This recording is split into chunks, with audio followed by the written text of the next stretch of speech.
When did it but- stop? We know when this stopped.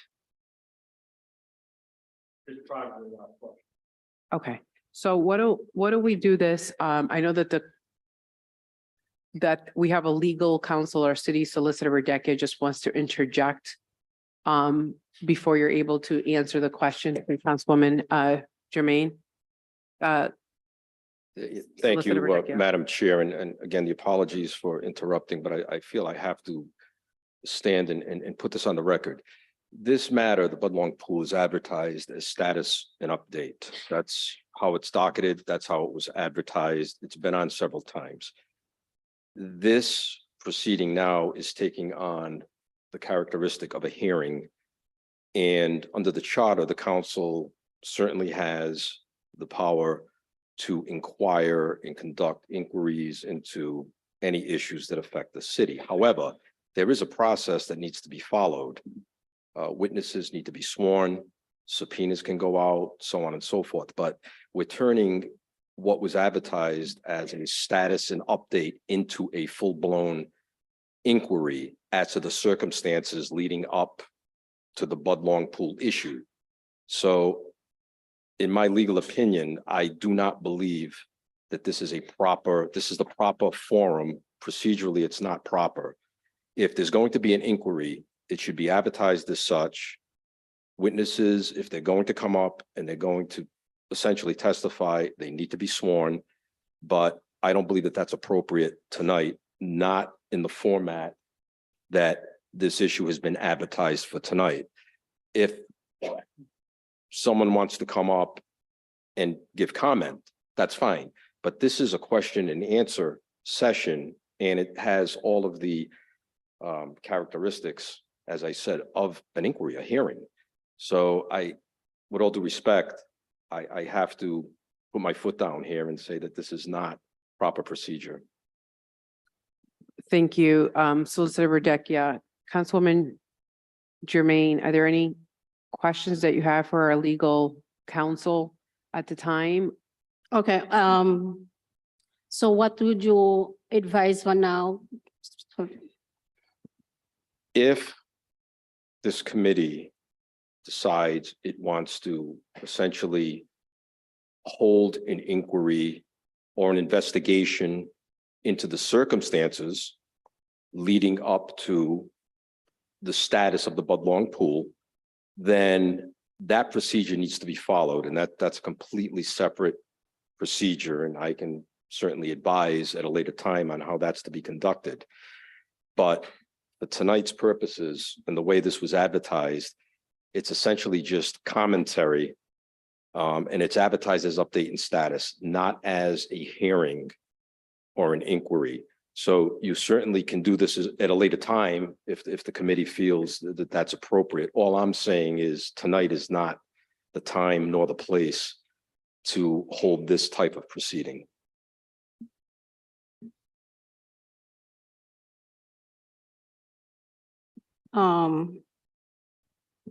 So what you say is like, I cannot ask him question. Is that what you said? Yes, because it's turning into, as I said, at the risk of sounding redundant, but a question and answer session such as this is really a hearing, and it's an inquiry, and there's a separate procedure, and there are separate provisions of the charter that apply to that type of proceeding. And we're kind of mixing and matching tonight, and I don't believe procedurally that that's proper. Because what I'm saying, what I don't understand is when we call someone, we always ask question. Was it always advertised in that way? Because I always ask question when I call someone, whether for anything for Well, update, we always ask question. Does that mean now, anytime you have someone, I would like to make sure it's not there's a precedent. So the precedent, anytime now we need to call anybody to clarify something, to ask a question, we need to advertise. Is that what you mean? Well, it's a little difficult to answer that because when you say clarify, this, in my opinion, goes a little beyond clarify. I think what this is obtaining testimony from prior directors as to the history leading up to where we are today. And I don't know what other questions are forthcoming, but I would imagine that the inquiry is going to go along the lines of why did this happen? Why did that happen? What didn't happen? So on and so forth. Now, we do ask a limited number of questions. For instance, when we do licenses, we call people up. Someone wants to open up a restaurant. They want a liquor license. We ask, what kind of food you're going to serve? What are your hours of operation? That type of limited questioning is perfectly acceptable. But again, this is not the same thing as Okay. that, in my opinion. Solicitor, I have a question also for Mr. Wodio. It had fall the same, because he is the building inspection for public buildings in Queenstown. Is that fall in the same? If your question is going to go to the status of the Budlong pool, which is how this was advertised, I think that would be acceptable. But if we're going to go outside of those bounds and go back 5, 6, 7 years and try to establish all of the circumstances that led up to where we are now, then I think that would be forbidden. If you just want to ask, what is the status? What is an update on the pool? That's fine, because that's what was advertised. All right, so question, if I need to have those answers properly, can I put it in the agenda, put properly advertised, and they can come to answer the question? Yes, there's a procedure under the charter Okay. for the committee, the council to conduct. The terms used are things such as investigation, inquiry, and I think this is really taking on the nature of an investigation and an inquiry, not a mere update and not a mere status as to what's going on. Okay. You follow what I'm saying? You're really delving into matters that are outside the scope of the way this was advertised for tonight's purposes. Okay, so would you be, to the chair, I understand properly what solicitor says. Probably we need to make the wording more toward what I need. So would you, Mr. Tony Liberatore, if you have any comment, you can say it, but I'm gonna stop asking you question to follow the rules based on what Solicitor Pavico says. So we have to follow the rules. Well, through the chair, I just want to go on record as saying I did not come here tonight to talk about the mayor's $7 million plan, his $3.7 million plan. I was here tonight to talk about Budlong Pool, 2007 to the summer of 2022. Whatever questions people of the council had, that's it. Thank you, Director. I understand, and that's all the more reason why this is not the proper method to do that. This is strictly, what is the current status of the pool? That's fine. If I can just interject real quickly, I think Councilman Ferry also may have some Can feedback I or make a suggestion. suggestion, seeing that Mr. Liberatore so gracefully came here tonight? When you open up public hearings, if he would come up at that time and maybe make comments on the pool, that would be allowed, correctly? I would just caution, I would interject this cautionary comment. Mr. Liberatore, as a member of the public, can certainly comment. However, I would emphasize that the comments need to be limited to status and update. If we're going to go back to 2015 through 2022, I believe that's out of bounds, because it simply is not advertised that way. I think it's an open meetings issue. Okay, I should say good evening to all of you. Nice seeing you. Have a good night. thank you. Through the clerk, if we can also have, for the record, council member, obviously Riley already had spoken, but if we can mark him in as present. I don't think it's members on the committee. If that's the case, Jermaine, do you have any additional comments or items under that specific Budlong Pool project update? Yes,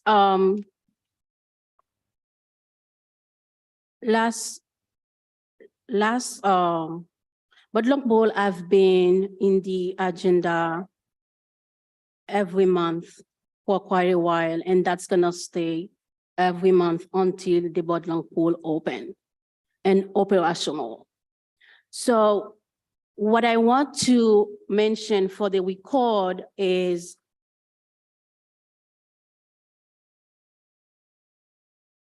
last week meetings, there was a ordinance before us that requests $350,000 to engage in engineering to rebuild a new pool. So that was something that I could not support, even though I have been advocating for opening the pool. So I base my decision on what was told to us, okay? So for the record, in April 2022, last year, a report was submitted before us. In the report, there were 3 options, okay? So option 1, option 2, option 3. And all of those options cost a certain amount of money. Now, in the report that was presented, there were no place where the report says Budlong Pool cannot be fixed, cannot be repaired, cannot be renovated. Nowhere. Okay? So even though, you know, the study was done, I don't care in a way he was done, but it was presented to us, it was on the website, it was official. Okay? Based on the budgetary situation of this city, I think it should be wise to use an option that is less costly, cost-effective, and that will help us to open the pool in a timely fashion. But the mayor presented a proposal for $7 million. So at the last meeting, when I asked where this $7 million will come from, we did not know. At the last meeting, after we all discussed about it, before the press release the mayor has done, Director Parillo, Dan Parillo, came to the meeting, okay, on February March meeting, Public Works meeting. He said, quote, "The mayor has agreed with the will of the council in making the original plan project smaller." That's mean the original $7 million. Smaller. It's going to be, this is what he says, it's going to be a pool and a bath house for the original price of about $3.7 million. So that's what the last communication we have, and we were all happy. I have a community conversation, and I share this news with the constituents. I say, we're moving forward. So when the pool and the bathhouse, so there was no question phase 1, phase 2, because we did, even at that moment, we did not know, or we still don't know, where $3.7 million gonna come from. Okay? So those are background. Now, later, after this statement from the administration, the mayor has a press release. And he says we're going to phase 1 and phase 2. Now, my question is, for the 300, and he requests $350,000 to engage someone. My question is, how you have a study done and that was engineering, I suppose, I assume, that show 1, 2, 3, this is what needs to be done, okay, and you pay them. And now you have a blueprint what you need to do. For me, he just put a bid, and then the person who will, if you choose between those 3 options, less cost effective, right? And you will have this start to work. That's what I was hoping to see. But it's totally different, right? It's a proposal to reduce the pool on 1/3 of its size. When you have a population from the last census that 81,252 people to serve. I believe, so I'm not going to, because I have other questions, I'm not going to, based on what Solicitor Favico says, to follow the rules. But what I believe, frankly, is we can add those features to the pool. We can repair, if there is repair need to be done to the pool. We can renovate. We can renovate the bathhouse and add splash pad. We can add picnic areas without building a new, start from zero, building a new pool. Because I am skepticism. So the question that the pool is not fixable, this one, I don't know, I don't believe it. I don't believe it because the feasibility, because the first thing we had, the feasibility study we had tell us option 1, okay? Option 1, we can repair, put the bathhouse to code compliance and make it the facility operational. So he never says it can be fixable. And we, as the urgency, as is now we are in April, it's getting already so hot.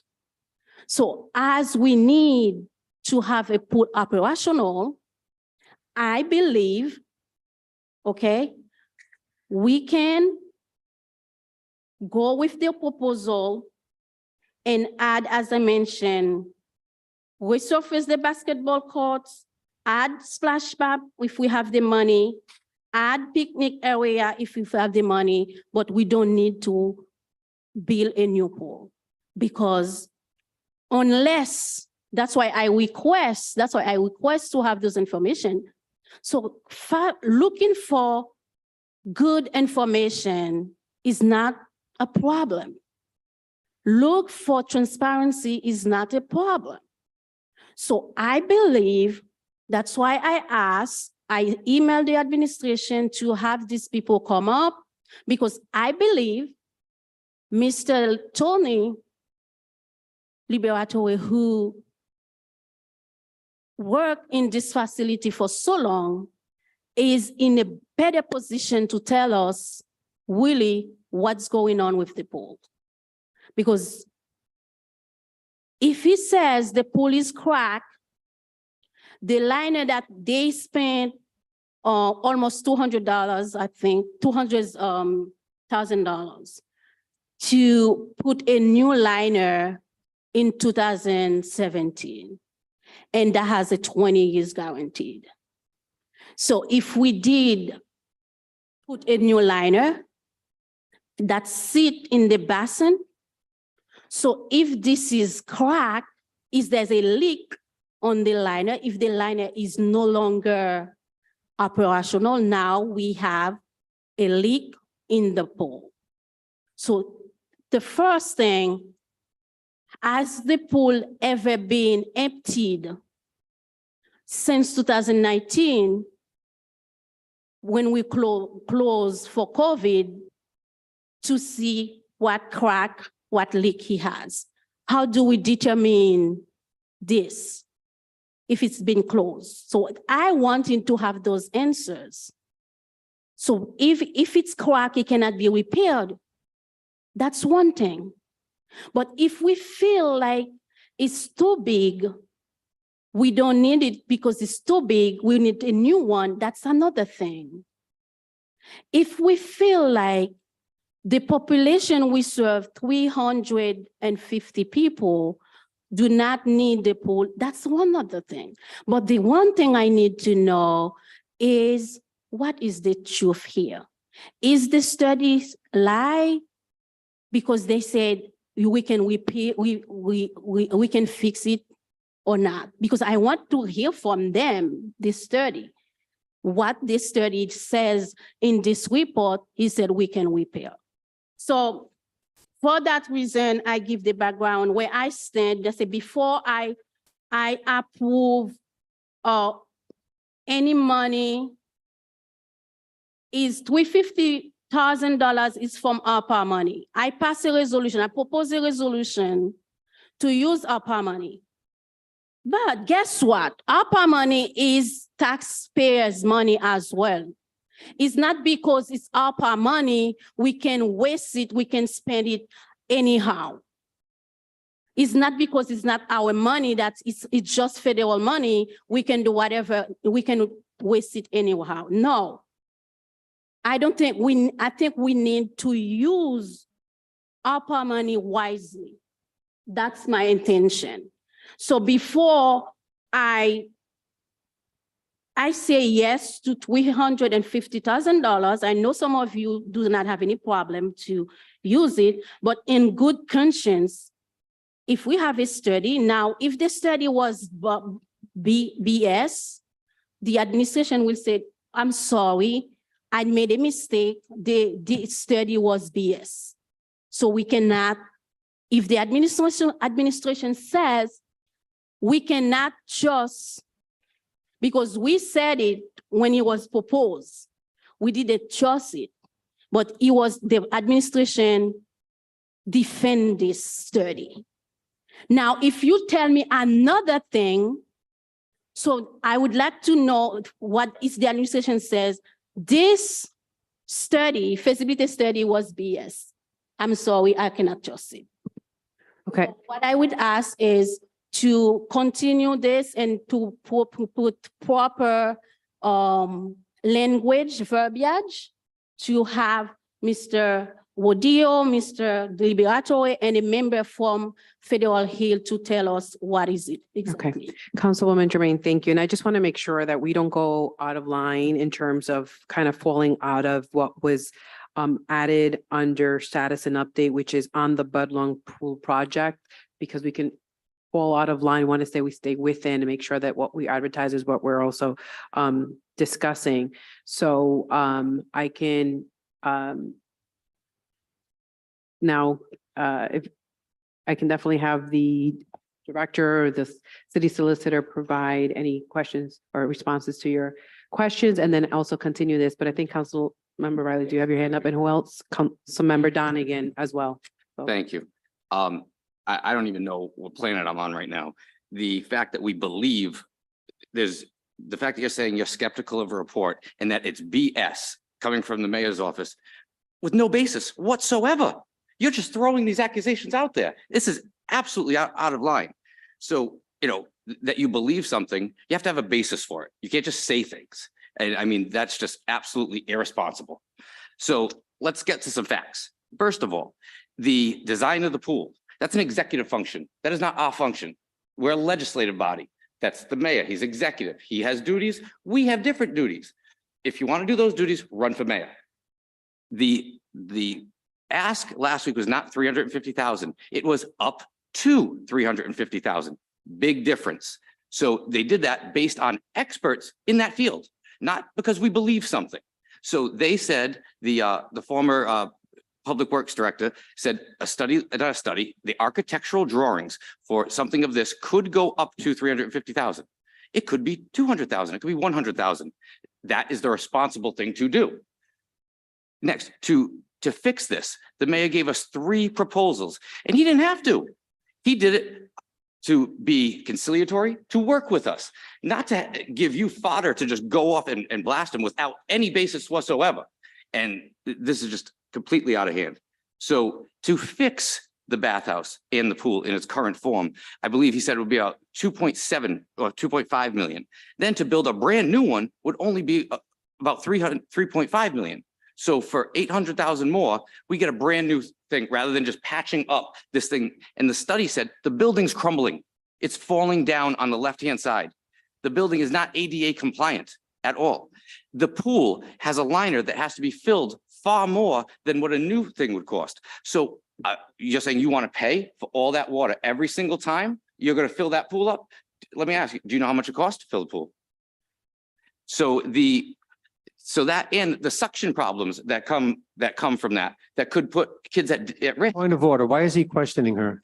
Are you I'm talking to speaking. me? Well, All right. she just- Okay, all right, let's have a little bit more order on here. Councilwoman Jermaine had a couple of items. Councilmember Riley is speaking. Let's stick with the topic, be respectful to one another, stay within order. And Councilmember Donegan has another response, has his hand up as well. Let's just be respectful. I want to be mindful of that. And then make sure that we move on. Councilwoman Jermaine, I believe, has also asked that this be continued. And I have no objections to continue this for the next Public Works Committee meeting scheduled in May, of which at that point, I think Councilwoman Jermaine could work through the clerk's office or city solicitor as well to make sure that it's being advertised and we're going through the proper channels to make sure that we don't derail from the topic that is being advertised on the docket. Just as a reminder, we have to stick with items that are within the docketed items per our charter and our laws. Councilman Riley. Thank you. I apologize for getting worked up. And the only reason I'm off the topic is because some of these fantasies that are put out there, I'm trying to put on the record some of the facts that are actually there. So the suction problems that are with that liner that can pull kids down, that's dangerous. People could die there. I'm not saying it would happen, but it's a possibility that was set in that study. Further, 350 people are not there on a daily basis. So that is not the population we're serving. And just the whole fact that you're just throwing out the completely immature term of BS in regards to the mayor of the city of Cranston. That's just irresponsible and unacceptable. Excuse me, All right, excuse me. let's just let May I, Councilmember Riley. please, I cannot let that I'm not go. done yet. Let's give you 1 second. Councilman Riley, if No, I have can to you answer finish that. up and interject? Are you almost done? Can I answer Councilmember that? Riley? Can I Councilman answer Jermaine, that, please? Let's Go right ahead very for the quickly, please. record. For the record. I am not Okay, and addressing this to Councilor Matt Riley. And I see he addressed exactly me. I don't have anything personal with you. I think grammarly, when we say if, there's a reason we say if. So I'm not an English teacher, but I know there's a reason when you talk, we say if. I said the study, if the study is not staying as it was, if the administration cannot base on this study, if it was BS, they will say it. Don't put words in my mouth, please. I am not talking to you. I put All right, this, so I am put this Nonsense. all for discussion. all right. So we can discuss it. And I say if, and for no reason, I'm not talking to you. All right, No. I'm gonna actually move on at this point from this conversation. Councilmember Donegan, if you have any other items to add to this otherwise through a clerk, can we continue this and add this item to the Public Works Committee meeting in May? And Councilman Jermaine, if you can work through the clerk's office just to make sure that what you would like to get accomplished through that meeting actually is advertisers being used through the proper channels on your end. I was gonna ask the solicitor another question, but I'm gonna move on and add that to the next month's item. Next item under our committee business matters carried over was a request from the Rhode Island Energy for pole location on Rose Street. That was continued in February and then in March, and then National Grid did provide our city clerk with a letter asking to withdraw that pole location. For anyone that is here for the Ordinance Committee meeting that was supposed to start at 6:30, we'll be getting to that shortly. Just for those here and those on Zoom. Next item is request from the Rhode Island Energy for pole location on Cadillac Avenue that is about to be taken. Again, that was continued from February 16th and March. Madam, if there's, sorry, that was not withdrawn, correct, through the clerk? Correct. Okay, great. Thank you. So can I have a motion to approve? Motion to approve. Second, Second, thank you. Any discussion? Councilman Donegan. Thank you, Chairwoman. As most of you know, I live right around the corner from this location. I've actually, over the past year, gotten to know the property owner that this would be on, abutting their property fairly well. He currently lives out of state, but him and his family are relocating. I appreciate the great lengths that Rhode Island Energy went through to communicate with that individual. I did have an opportunity to speak with them being the property owner this afternoon, and they did voice to me their explicit objection to the pole being placed there. And for that reason, as their representative and neighbor, I will be voting no. Any other discussion? All right, seeing none, clerk, can you please take a roll on the vote?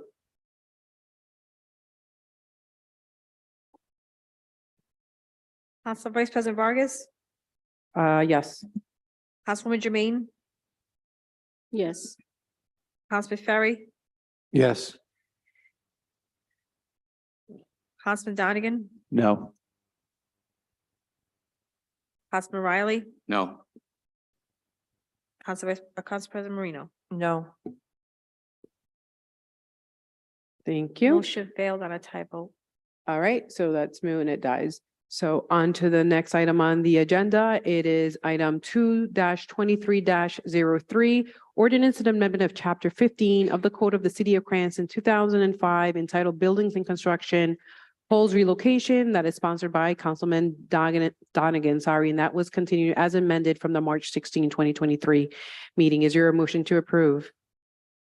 Motion to approve. Is there a second? I'll second it for the purposes of discussion, but Okay, any Second. discussion? there is a little bit of work that has to be done on this, and admittedly, just given honestly, all of my free time outside of school on council matters is my nose is buried in the budget. And I honestly just haven't had a chance to loop back around to this. So if we could continue this to next month, I'll have time to go back through it. Absolutely not a problem. Through the clerk, if we can please continue that to the May Public Works Committee. There's no objection. Can I have a motion to continue? Motion to continue. Second, Discussion? Seeing none. Clerk, can you please take the roll? Council Vice President Vargas, Councilwoman Jermaine, yes. Councilman Ferry, Yes. Councilman Donegan. Yes.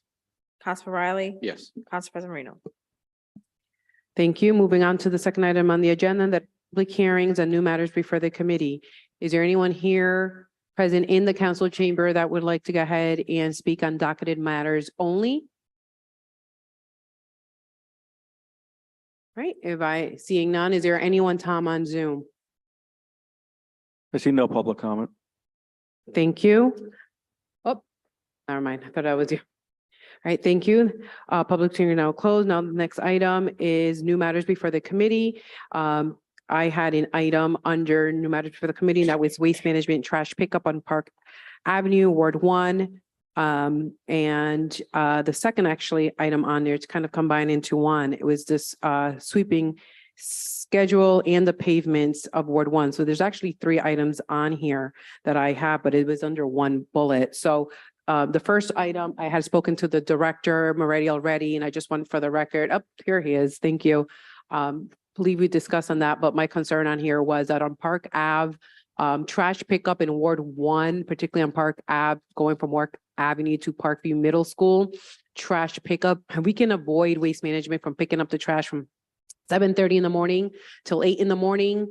There's a lot of traffic at that point. There's parents taking their kids to school, and it has really caught up all the way past the fire station close to the Broad Street side. So I'm just wondering, at least on Mondays, if we can avoid that time. The Clean City Coordinator is speaking with Waste Management and it's in Waste Management Court to speak with the drivers to see how they can schedule their routes. Just this past week or so, they've added the pickups for yard waste now. So now you have trash truck, recycle, and yard waste, and they have 2 sets of trucks, 2 sets of 3 going from east to west and west to east. But they're going to work out if they can work out logistics. They're not promising it, but they certainly are taking your request very seriously, and they'll be getting back to us, so we can certainly let you know. I would expect within probably next week, I'm guessing they'll get back to us, but they took it very seriously. They're going to see what they can I do. appreciate it. Thank you. There's just cars parked on both sides. People have their trash and then the cans and then delays, and it's tight road on there. The next item that I have on my end is the street sweeping schedule. Can you remind us again? I know it flips every year, where one year starts on the western side and the next year on the eastern side. What side of the city is it starting this year, and has that started already? Last year it was east to west, so this year it's west to east, and they run between April 1st to July 31st, the latest. If it gets done earlier, weather cooperating, it'll be done before that. But what they do is they'll do all the main roads first anyhow. So all the roads, the main roads such as Park Avenue, Warwick Avenue, all those roads will be done before we get into the neighborhoods. When we get into the neighborhoods, it's west to east this year that we alternate. So that was just the short straw for the east side this year, but next year will be the east side first. All right, great. Thank you. And the other item that I have left under my communication is the street paving in terms of the schedule, or I believe there was an ordinance that Council President Marino and maybe Donegan and a few others as well asked for the administration to provide updates on what streets were going to be paved. Is that up and running yet? No, it's not. We do not have a list of streets to be paved yet. What we're doing is waiting to see what the approved capital budget is, and kind of once we know that number, we work the amount of work into the budgeted number. I could give you a flavor for where it's at though, as a sense. Obviously, wherever there's been utility work dug up, all those streets that you see in the condition there are, they will be repaved during this paving season. A lot of construction, as you know, Councilman, in Ward 3, that will be addressed this year. So what happened is this, depending on the amount allocated, certainly because of the mayor's proposal for the infrastructural improvements in Knightsville, we want to actually reduce the amount of paving for budgetary purposes. So we're not looking for an expansive list this year, but philosophically, because of Knightsville trying to balance the money, I could say that a focus will be Park Avenue, as we all know, the way it is. It's not there that the utilities would pay for the pavement on Park Avenue, because we requested that they move up the work. So we could, because Park Avenue was in tough shape before, and given the rating system that we have, so that will be a priority. That'll be a lot of money, frankly. And that's kind of what our focus is at this point. But in terms of many neighborhoods, maybe not as many this year as the past, but that would be, then perhaps the road around the Garden City School, once the school's completed. So that whole area is, I'll say, pristine or up to speed. So, but we don't have a list yet. We'll develop it after we have the proposal, but I do have to, it gives you a general sense as to where we're coming from at this point. All right, thank you. I just want to make sure that if we're paving streets throughout the city, let's try to have some equity in terms of throughout the city and not just in one possible location. And if you don't mind, once that gets started, once we have that list, if you can just share it with all of us, so at least we know what streets are being Absolutely. paved, that would be. And I believe we Great. provided the list of what was paved last year. If we haven't, we'll ask Justin Patuxent to get that out to you. Like, I know that was part of that ordinance. I forget if that was done, but so if we can get the prior year streets to you to know what we did. Great, thank you. All right, that's all that I have under my communication. If anybody has any other questions? See none. All right, we're going to move on to, thank you, Director Merity, is request from Narragansett Electric for pole location at Gansett Avenue. Can I have a Motion to approve. Second. Any discussion? Seeing none, clerk, can you please take the roll? Council Vice President Vargas. Yes. Councilwoman Jermaine, Yes. Councilman Ferry, Yes. Councilman Donegan, Councilman Riley, No, Council President Marino. Yes. Thank you. The next item that we have is a request from Narragansett Electric for pole location on Hosey Drive. I have a motion to Motion to approve. approve. Any discussion? Seeing none, through the clerk, can you please take a vote roll? Council Vice President Vargas, Yes. Councilwoman Jermaine, Yes. Councilman Ferry, Yes. Councilman Donegan, Councilman Riley, no, Council President Marino. Yes. All right, seeing there's no item on the dockets left, may I please have a Motion to adjourn. All in favor, say aye. Aye. Again, say nay. Ayes have it. Meeting adjourned. The next meeting for the ordinance committee meeting will start in just 5 minutes. So we can have a 5-minute break. So it'll start at 7:10.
right, good evening. We're going to be starting the ordinance committee meeting. Right. Welcome to the ordinance committee meeting. It's Thursday, April 13th, 2023. Through the clerk, if you can please take the roll. Council Vice President Vargas. Present. Councilwoman Jermaine, Present, Councilwoman Mazzulli, Councilman Ferry, Present. Councilman Donegan, Present. Councilman Riley, Here. Council President Marino. Present. Motion to approve the approval of the minutes of the last meeting. So moved. Would you like to take the gavel, Councilman Ferry? It's all yours if you'd like. All right, if not. All right, any discussion? Seeing none, through the clerk, can you please take a roll on that? Council Vice President Vargas, Councilwoman Jermaine, yes. Councilman Ferry. Yes. Councilman Donegan. Yes. Councilman Riley, Yes. Council President Marino. Yes. Thank you. If there is no objection, if I can actually have a motion to take the docket of order and actually go for, proceed to the second item, which is public hearing on, so we can have a public hearing on docketed matters only. So moved. Second. Any discussion? All right, clerk, can you please take the roll on that, please?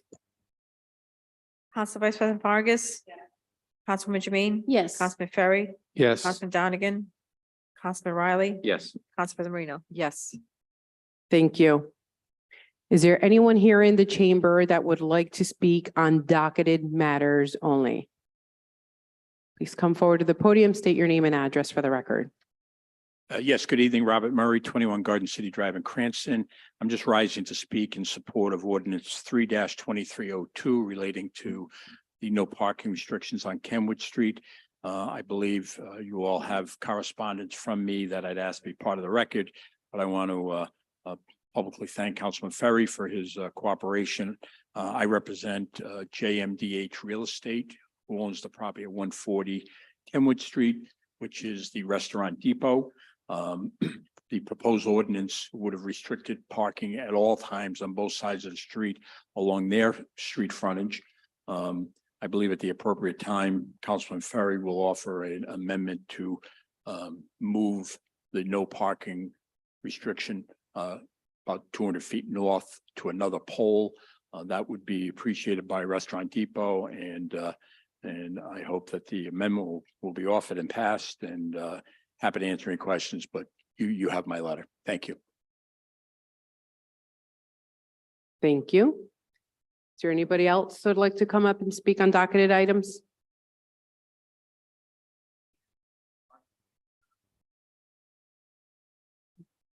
Parking order, the overnight parking? Yes. I believe it is, sir, yes. So you can, The tree. that is as well. Yep, you can speak on So both. This is the time where you could speak on those? That is correct, sir. Yeah, Thank absolutely. I'm not sure. So the first, I'm sorry, Thomas Wojcik, Wojick. 11 Hall Place, Cranston. Thank you. So I mentioned, I'm going to speak about the trees to begin with, and I just want to be supportive of the item, the docket item about replanting trees, and that the city take a real vested interest in doing this. And I have just a quick thing I can pass out to everyone about the value.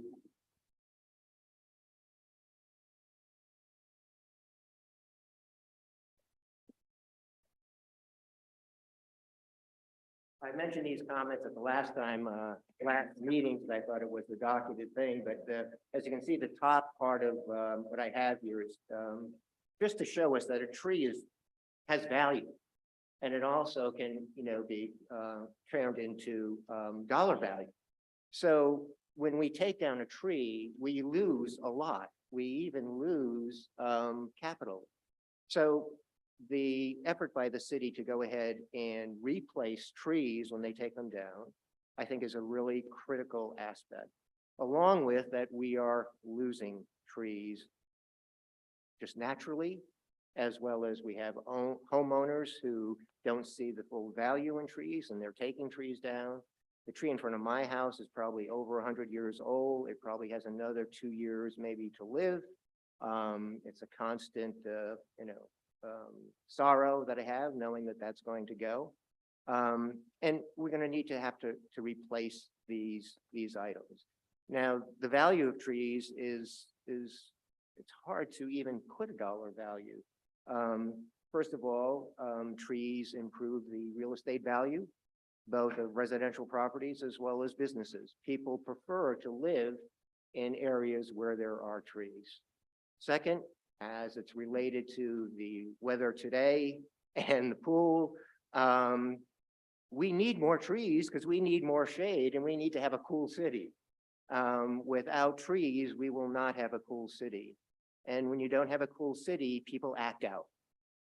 People act out in cities because part of it is heat related. Heat can cause a lot of mental issues, emotional issues, as well as physical issues. Trees can help reduce that. Educational benefits. There are many studies that show that children learn better where there are trees. Having trees, even in the school setting, wherever they are, they need to be replaced when we take them down. It would even be great if we had a more expansive plan to plant more trees, kind of thing. I remember when I wasn't retired, I was traveling around and I was coming back on a plane and I was sitting next to this gentleman and we started chatting and he said, what do you do? And I told him, I ran psychiatric hospitals. And I said, so what do you do? And he says, well, I run a company, then we go around and we replace paintings and photos in offices. People rent them. And so every quarter I go into our clients and I change trees or the photos. And he said, most of these photos are of nature. And I said, oh, it's interesting. I said, so how does it go? And he said, let me tell you a story about what happened today. He said, I went into this office.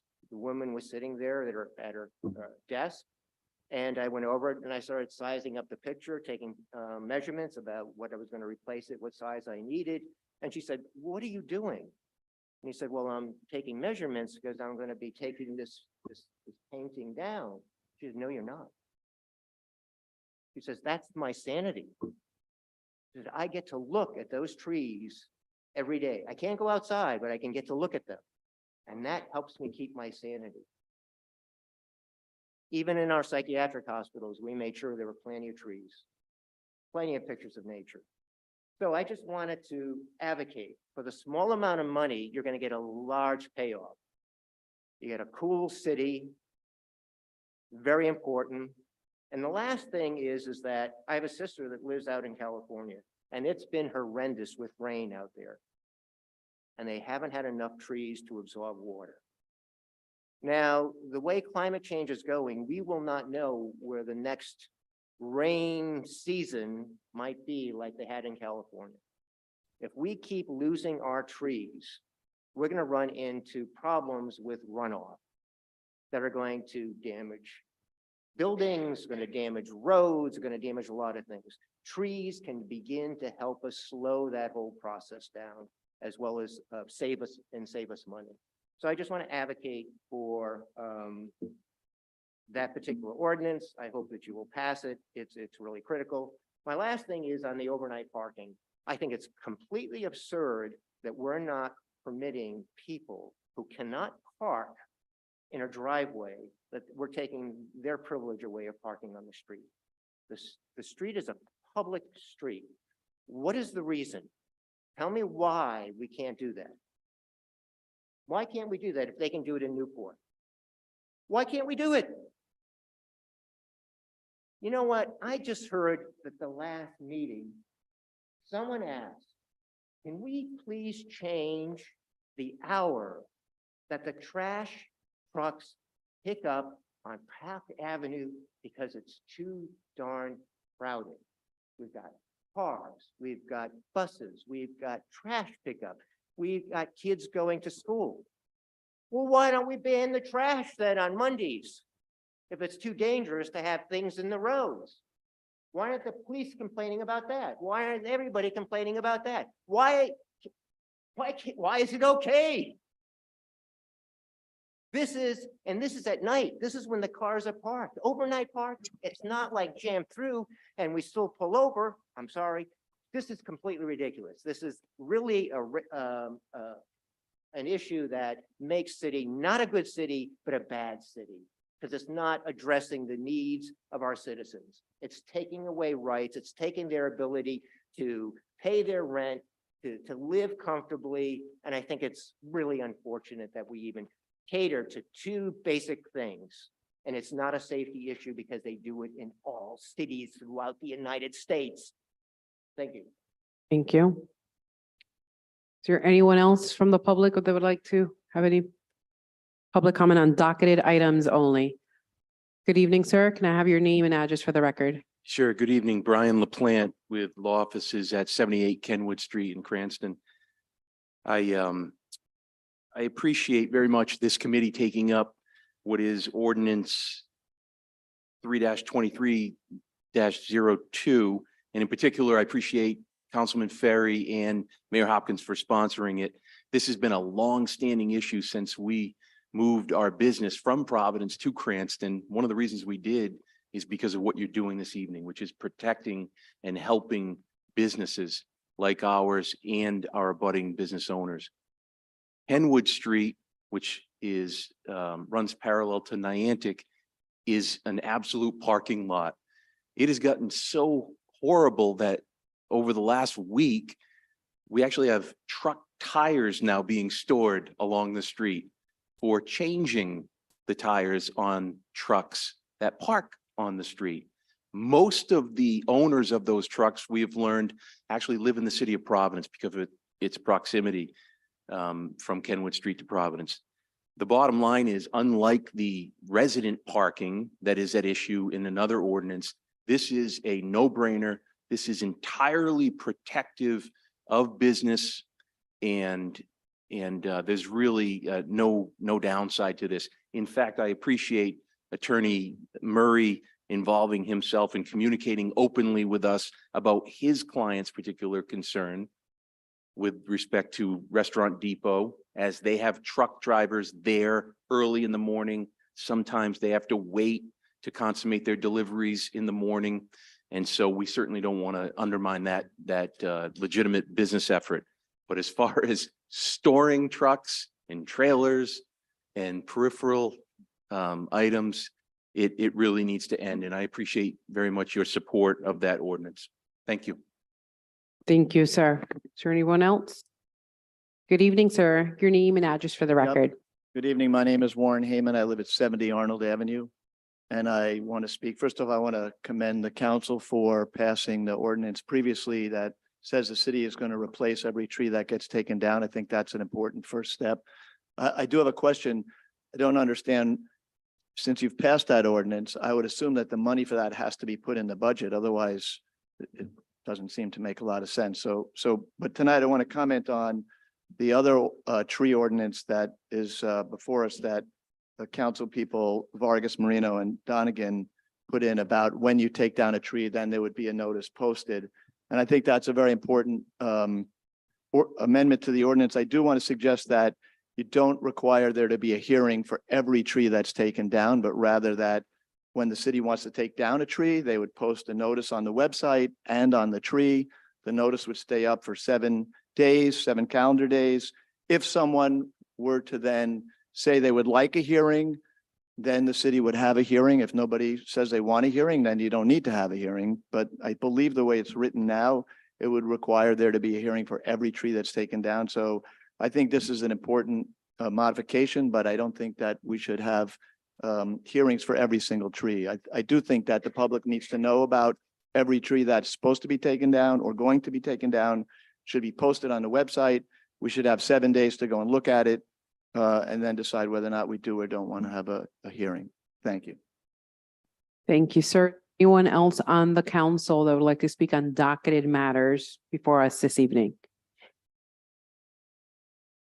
Good evening, sir. Your name and address for the record, please. Good evening, Roger Farren, 92 Woodbury Road, Cranston, Rhode Island.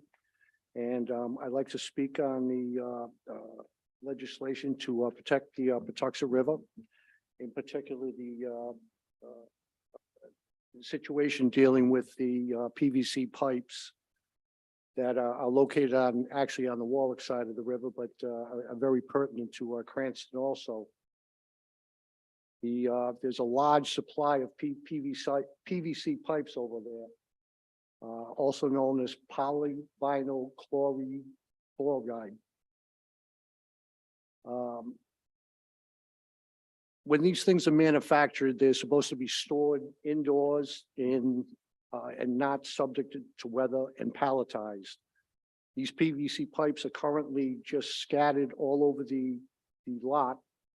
And what's happened is the weather has gotten at it.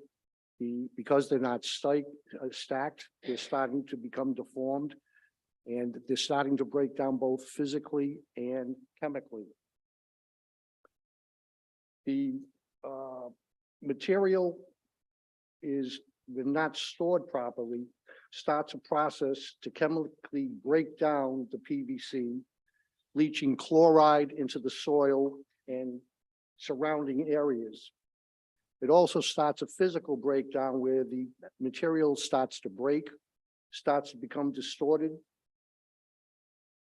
And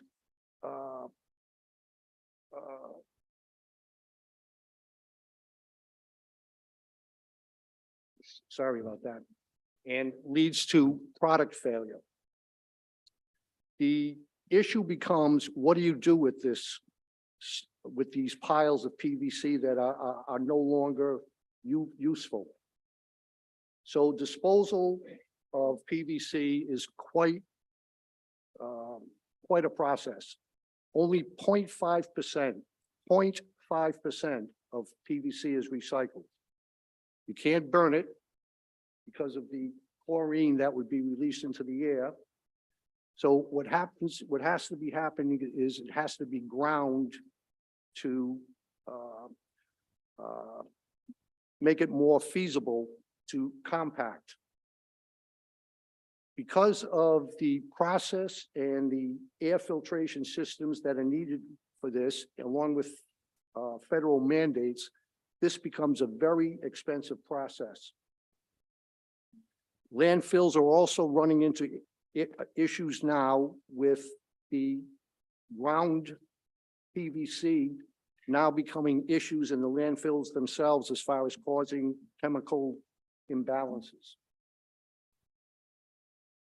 So I looked at the costs of the PVC to get rid of it. First of all, a lot of cities and states will not take large amounts of PVC. The Johnston landfill will not take large amounts of PVC. The closest I could find was New England Recycling in Taunton, Mass, and that was $185 a ton to dispose of the PVC. I looked at the weights of the pipes per 100 feet. Half-inch pipe is 20 pounds per 100 feet. 4-inch pipe is 285 pounds per 100 feet. And 8-inch pipe is 830 pounds per 100 feet. So when you start factoring in $185 a ton to dispose of this, it becomes quite a number. And across the river on 175 Post Road, they have quite a number over there. Plus you have to go through the loading and then the unloading of the trailers at the landfill, the transportation to and from. And the costs start mounting considerably. We've been told that these PVC pipes are a good product, but they're not moving. It doesn't make sense. It doesn't add up to two to me. And by that, I mean, if it's a good product, it should be moving, and it's not. I don't know if they've got to do like a BOGO, buy one, get one, have a fire sale or something like this, but these pipes are not moving. They're nothing but an eyesore and a menace to the environment and everything around it. So I would just like to encourage that the PVC pipes in this kind of a quantity is a large issue to deal with. And I believe that the reason why it's not being dealt with at 175 Post Road is because of the cost involved, and they've got a pile of junk.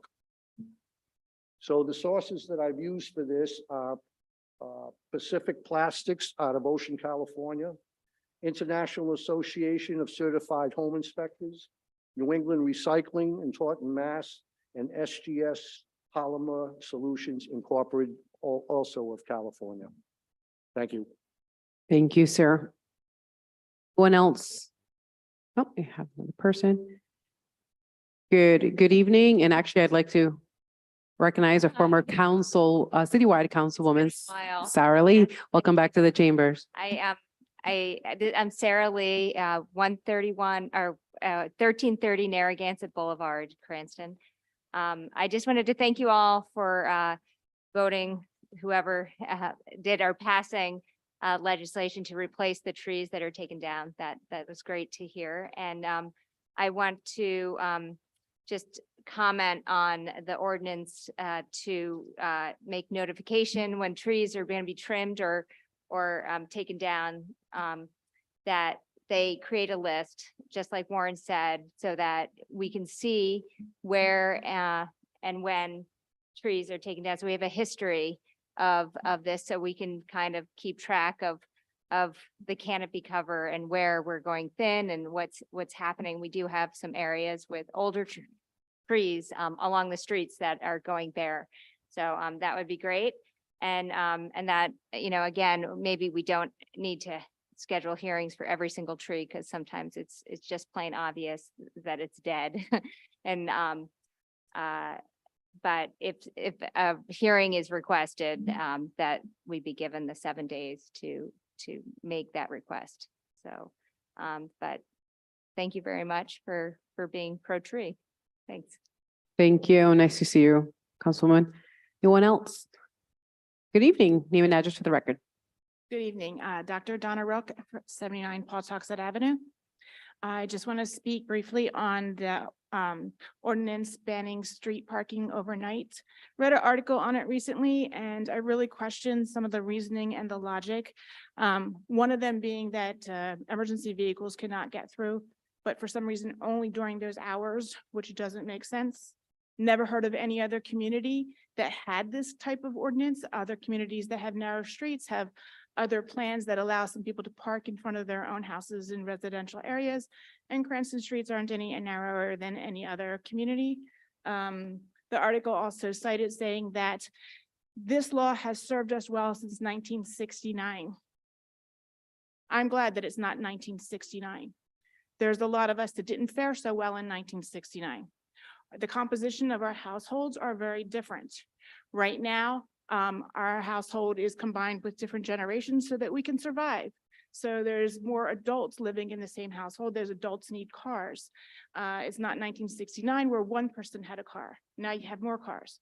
Now there are apartments because people can't afford to own homes. So when that house is broken up into apartments and there's one driveway, then the people that live in those apartments can't park their cars in front of their house. There's houses that don't have driveways, don't have this room for them, and don't have garages. So should those houses never have been sold? I mean, some of the things that were stated in that article were just not logical. So I just wanted to make sure that, it was heard, that I feel that that ordinance is an equity problem, because the burden is falling on those people that already have a hard time making ends meet, and they are the ones that are getting those tickets. Thank you. Thank you so much. Is there anyone else here in the chamber that would like to speak on docketed items before we move on to Zoom? All right, seeing none.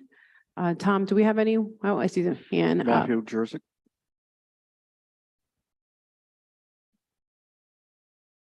Okay, Mr. Jersey. Thank you, Madam Chairwoman. Can you hear me okay? We can. Thank you, Matthew Jerzik, 88 Woodbury Road. I want to thank you, Madam Chairwoman, for having this hearing on the resolution to protect the Patuxent River and the 3 pieces of legislation sponsored by Cranston Representative Joe McNamara, as well as the Council President. Unfortunately, this hearing fell on the 2 days that I'm with my son in Washington, D.C., touring the Smithsonian Museum. So I apologize that I couldn't be there in person, but I'm calling in because these ordinances are these 3 pieces of legislation are critical to the entire city of Cranston, really for the whole state of Rhode Island. My neighbor Roger touched briefly on one of the pieces of legislation regarding PVC piping, but I just want to, and I'm cognizant of the time and how long you've been in hearings this evening, so I'm going to keep this really short. There's a 15-acre proposed industrial development at 175 Post Road in the Patuxent Industrial Park. They are proposing a 70,000 square foot industrial use. It's in a floodplain and it's in a wetland. And all of us on the Cranston side have seen 6 feet of the river on that site during the great March 2010 flood. And we've seen all those PVC pipes rolling in the water. And we believe that that site, especially with climate change and the storm surge, is more vulnerable than ever to putting oil and gas and chemicals, which they're looking to put at that site, putting that into the river, spilling it into the cove, and destroying the quality of life.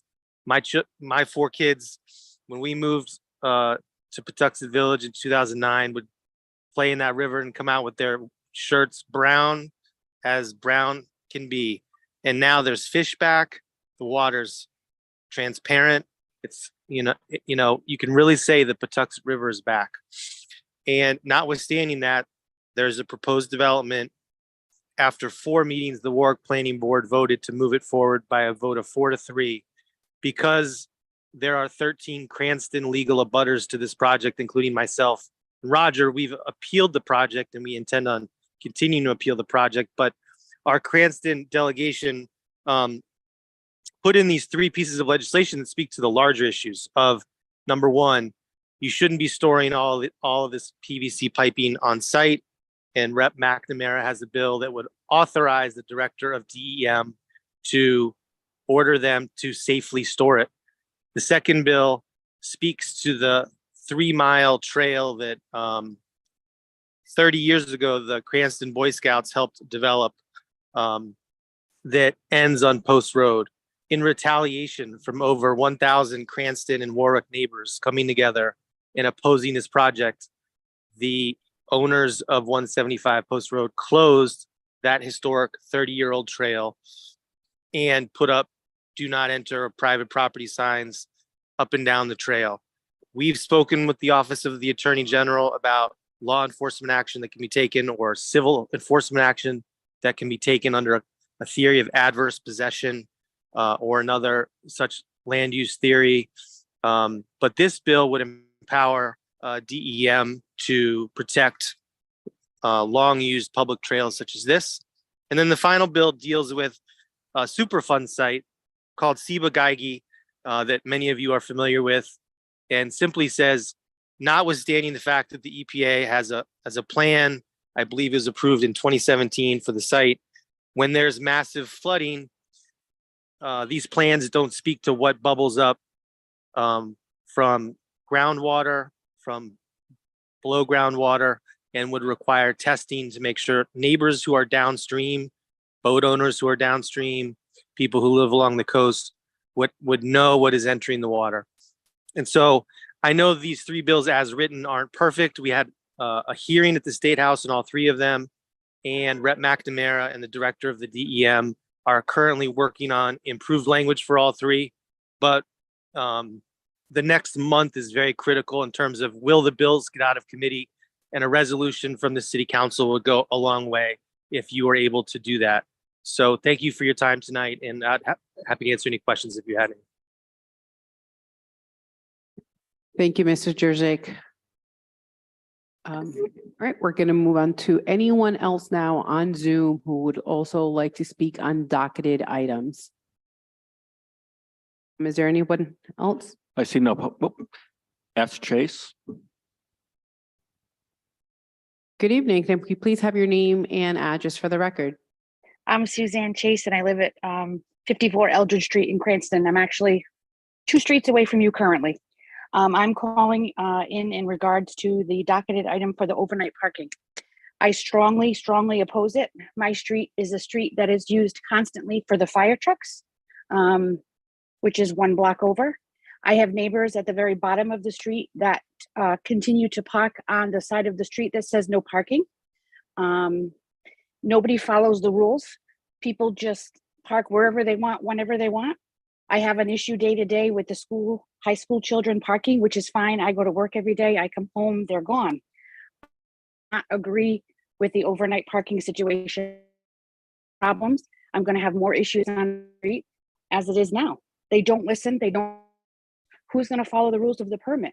Who's going to be for them following to make sure they are legal? Enough people in the city to do. I feel bad that they don't have parking. Park, say, in a drive, whatever it is. I get it. I get it. However, solution. You're going to have issues with snow. Don't move the cars when you have parking bans.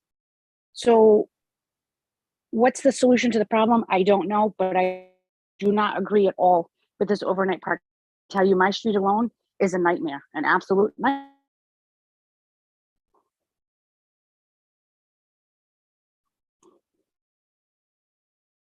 Thank you.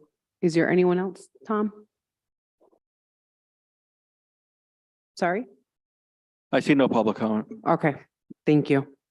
Right, if there's no additional public comment on docketed items, I'm gonna close that out and move forward with committee business matters carried over. The first item on committee business carried over was 1-23-04, and that is ordinance amendment of chapter 17 of the Code of the City of Cranston, 2005, entitled zoning, change of zone, 1381 Cranston Street and 767 Dyer Avenue, Cranston Printworks project. This is sponsored by Councilman Papalaskis, and it was continued from the March 16th meeting. Is there motion to approve? Motion to approve. Second. Any discussion? All right, if there is no discussion, I see, seeing none, Madam Clerk, can you please take, sorry, Councilman, I did not see your hand raised. Councilman Donegan. Thank you, Chairwoman, Vice President. I do recognize the attorney representing the project here this evening. Just wasn't sure if there are any additional comments to be made. Good evening, Robert Murray, 21 Garden City Drive. I'm not sure I can only go backwards from a motion to approve, but Madam Chairwoman, I represent Brady Sullivan Properties. Two of their entities own the Cranston Printworks. I have a number of witnesses here tonight to make a presentation if you'd like to hear it. I know in August of 2021, a number of the present council members attended a site visit we had there. And over the last 18 months or more, we've been working to get to this point tonight. Last week, the City Planning Commission approved this project as a major land development. It basically comprises the existing Cranston Printworks proper from the pond to Cranston Street, the existing buildings, not the property across the street. You'll recall that we had a separate site visit maybe 3 weeks ago for the Knights Corner development. That's not part of this, and hopefully we'll be back here next month to talk about that. We're here tonight just to talk about 1381 Cranston Street and the plans to create 129 units of apartment and self-storage. What's before you this evening that has the positive recommendation of the Planning Commission is a change of zone. The self-storage use that Brady Sullivan is planning for this property is already a permitted use. The apartments are not a permitted use, and that's why we've asking the council to rezone this property, leave it as M1 with the condition that we could include up to 150 units, but the plans call for 129. Councilman Donegan, it's his ward, and he's been very involved in the discussion of this project, and you know has always tried to be supportive of it, and we appreciate that, as well as other members of the council. Madam Chairman, I don't know how much of a presentation you want. What we have here is a quick PowerPoint that we could, Chris Reynolds from Brady Sullivan could go through. I have a traffic expert here. I have the project engineer, and I have someone who provided a fiscal study on the benefits of this project. Before the meeting, Rosalba, I believe, passed out to you an overall colored site plan of the site, a copy of Mr. Reynolds' PowerPoint presentation about the projects Brady Sullivan has done in Rhode Island. I gave you a short synopsis of the points the traffic engineer would talk about, and then I gave you Mr. Spinella's report. This ordinance is basically a framework very similar to what you did with the Legion Bowl, when we created the overlay district in the Garden City Shopping Center. You created kind of a contract zone for the property to allow the redevelopment to go forward. The one topic that I want to talk about is this council has had a considerable discussion and interest in recent months about affordable housing. This project, from the beginning, from the outset, from August of 2021, when Mr. Reynolds gave a tour of the property, affordable housing was never a component. In fact, I think it was the chairwoman who asked the question that morning about it. Brady Sullivan's projects in Rhode Island, there's 5 or 6 mill redevelopments they've done. As part of their business model or plan, there is no affordable component. For some, I know that's a discussion point, but this ordinance as presented to you does not include it. There is an opportunity here to take an historic property and redevelop it and bring it back to life in a section of Cranston that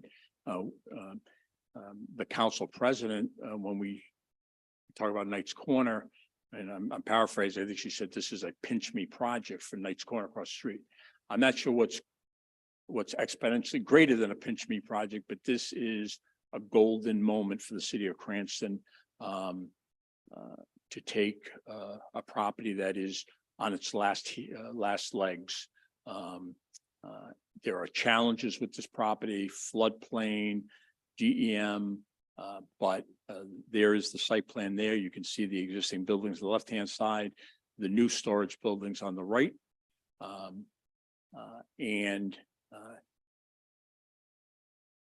Brady Sullivan just does not do affordable housing. I think I'd ask that the council look at the benefit and the strength of this proposal and the moment in time we are to say this project overrides what is absolutely a legitimate discussion of affordable housing. I totally respect that. There are hopefully other opportunities coming down the line, including Knight's Corner, that will include affordable housing. I don't want to be apologetic about it. I want to be sincere about it. It's just that from day one, before they bought the property, before they did their due diligence, they were upfront with the city. None of our projects have affordable housing components. I want to put that right on the record. I know Councilman Donegan and I have had discussions about that, but I'm hoping that the greater good is served today by this proposal to bring back an historic property. Councilman Donegan asked me recently if this project, this owner would be looking for any type of tax stabilization agreement. We are not. They are prepared to move forward. I think you have to look at, at the point in time we are right now, there are other developers who are taking step back, whether it's Fane Tower, whether it's the Superman building, whether it's the Patuxent Stadium, and those all have a component of public financing. We will be applying for historic tax credits, but that's separate and apart from any tax relief they're looking from the city of Cranston. So Brady Sullivan, there's, the expression I like to use is, you'll know what they'll do by what they've done. Okay. And when you look at their portfolio, their body of work, it's something that everybody in this city can rally behind and get involved and support, and hopefully this council could. With that long, brief introduction, in anticipation, you might not want to hear a lengthy presentation. I tried to jam it into my remarks. I'll defer to you, Madam Chairwoman. We're ready to share more information, answer any questions. I'll be guided by you. Thank you, Mr. Murray. I appreciate the information. I think a lot of us, I think all of us have first attended that site plan. I want to say we all had that joint meeting. We have the information that was given to us, right, through the clerk's office in terms of obviously the meeting that was coming before us on this docketed item. So if anybody would like to see or have any further discussion in terms of the presentation, please let me know. Otherwise, I'm fine with what we were given. However, it is open up for discussion at this point. I do see Councilmember Donegan has his hand up. Sir, you have the floor. Thank you, Madam Chairwoman. This isn't, I don't have another question for Mr. Murray. Are we open for discussion now amongst the members? Yes. Thank you, Mr. Murray. So from the outset, the developer was upfront that this wouldn't include affordable housing. And, I think we all recognize the dire necessity for more actual affordable housing in the city. And to be fair, we've seen more of that coming into the city in the past, 4 months than I think in any other, than in the first 4 years that it was on the council. So the city is making progress in that regard. I do feel that this is a missed opportunity to introduce more affordable units into the city, but I do think that overall the increase of by 129 units, it is a net positive. And from a historical standpoint, this is a property and general area that really was at the heart, of industrialization in Rhode Island, along with in Patuxent, but also kind of the culture, one of the cultural and economic centers of the city. And whether it's the churches in the area or the row houses that are still there for the workers, the Governor Sprague Mansion. So the opportunity to see this property preserved and reused and revitalized for 21st century purposes is I think a reason to support it. So for that reason, despite my very biting my tongue, but I'm disappointed it doesn't include affordable, but I do think in the end it's a net positive. So I'm going to be supporting it this evening. Thank you, sir. Are there any other council member Papalaskis? Thank you, Chairwoman. While I'm not on the committee tonight to vote, I'm happy to be the sponsor of this ordinance and certainly will support it at the full council for many of the reasons that Councilmember Donegan spoke of. I've probably driven by this place. I think we all have hundreds, if not thousands of times. It's a property that deserves to be saved. It has a lot of history in Cranston. And I think we're at the time where if we don't save it, it's never going to be saved. I mean, you can see one of the pictures, there's a tree growing out of the roof that they just showed on the TV there. So I think it's an opportunity to create jobs too and help the jobs that are in the area. This part of Cranston Street and Dyer Avenue is kind of at the footstep to Knightsville, where we have a lot of restaurants and delis and shopping. And all of those are within walking distance to this. This will make our city more walkable as well, this project. So certainly support it. I have one request, nothing going in writing for the developer, but they're here. I'll say it. When we were taking the tour, I noticed the flagpole donated by the Boy Scouts with a plaque. The plaque's 47 years old. If there's a chance to save it, I'm sure the scouts that put it up 47 years ago will appreciate it when they come back to visit or maybe possibly live there. So that's my only comment on that. But thank you, Madam Chair, for the time. Great, thank you. Any other questions or comments or concerns? Councilwoman Jermaine. Thank you, Madam Chair. So I always applaud, the businesses that come into Cranston to bring new life in this complex, been there for a long time and not really in use, but I have many constituents that email me that say, one thing that we really need in Queenstown, we need housing, affordable housing, but I'm a little bit disappointed to hear there's none of those houses affordable at all. So I think we should, I don't know, the question for the developer or the Attorney Murray, why there was any concession, negotiation to have at least one or two affordable housing.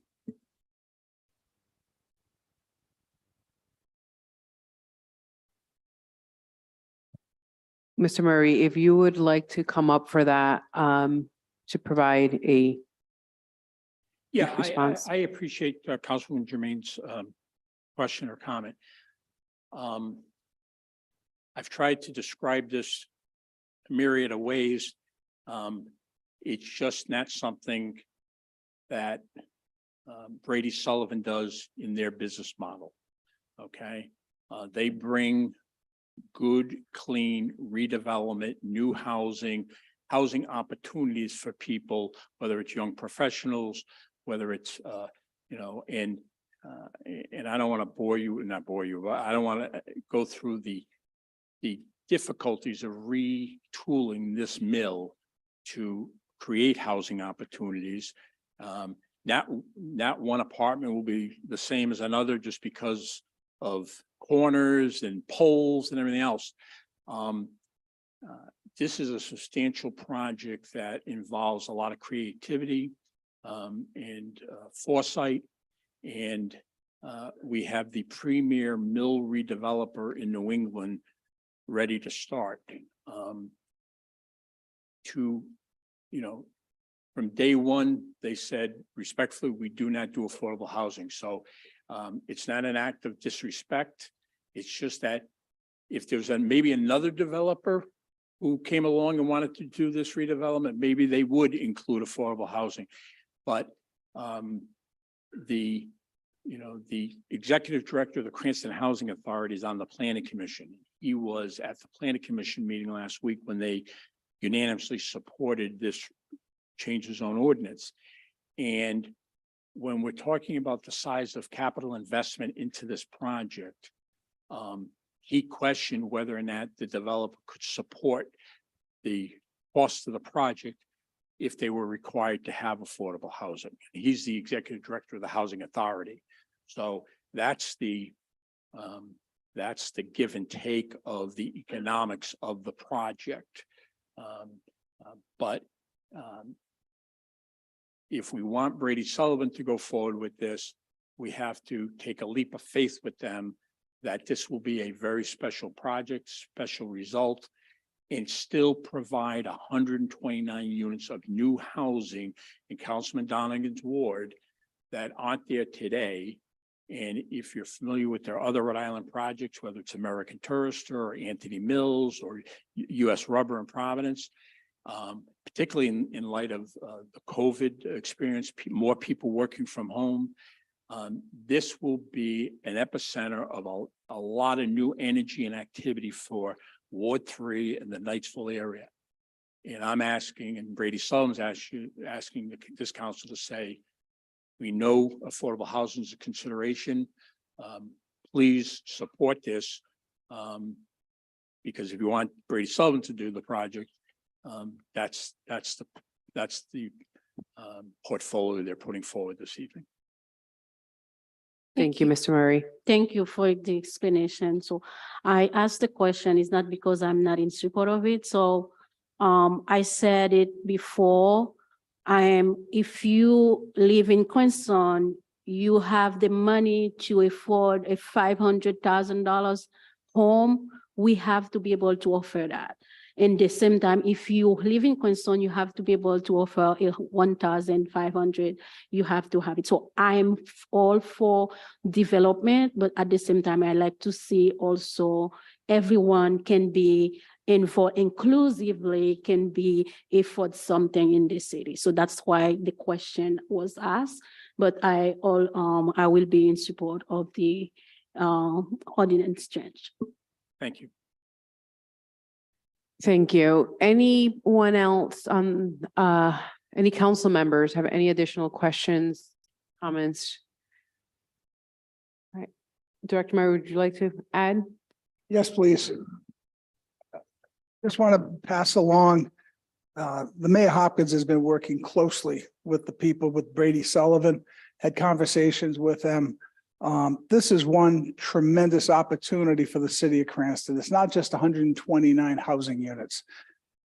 This is a business decision I think everyone here is making, and that was a decision that was going through the mayor's head. Ideally, yes, we would want to see an affordable housing component. We all would. But if it doesn't fit into this business model, we understand that. Not only do we have the opportunity to have a terrific housing complex, it will, as Mr. Murray indicated, it will totally change the landscape of Knightsville and into the Arlington section. And the Councilman Donegan is sees the big picture there, certainly, and he's a major proponent of affordable housing, and we compliment him for also seeing that, because what it means for not just the people in that area, but for the city of Cranston. They'll be on the tax rolls, obviously, that as contributing, to help us out. It goes needless to say. And Brady Sullivan is not just a developer; they're a class act. I think if you go on the internet, look at any of their properties, they are superb properties, well maintained, and they do deliver. So this is probably the last chance for the city to make something of that facility there that really is downtrodden and blighted. And we have the opportunity to completely change the outlook of that. I feel everyone's on board, but I want to say that the mayor has been working and encouraging Brady Sullivan into the city, and we certainly hope we see that construction sometime next year. Thank you. Thank you, Director Moretti. Councilwoman Renzulli. Hi, thank you. First, I just would like the record to show that I'm present. Apologies for that. My Yes, thank you. apologies for being late. And I want to say thank you for this wonderful presentation. I have been following it closely since it was first presented. I do live in the area and drive by Printworks every day, and my kids ask every day, what is that? We go through what it was, and I said, what is it going to be? And I know that affordable housing is important to all of us. It's important to me as well, and I do wish that there was an affordable housing component. But that's an ideal situation. We have to sometimes think about the cost of development, and sometimes the cost of a certain place doesn't lend to the affordable housing factor. But this is still going to be 129 units of housing that maybe perhaps there's going to be families who are downsizing, who are going to go from their homes to come to these apartments, and then new families in the area are going to be able to buy those homes, and we go around in a circle. And I think that it's very important that, we support this development, otherwise losing the opportunity. So I want to thank the developer for adding more housing stock to the city of Cranston, and for, it's going to be a great complement to Knightsville and the redevelopment that the mayor has proposed for that area. Thank you. Any other council members?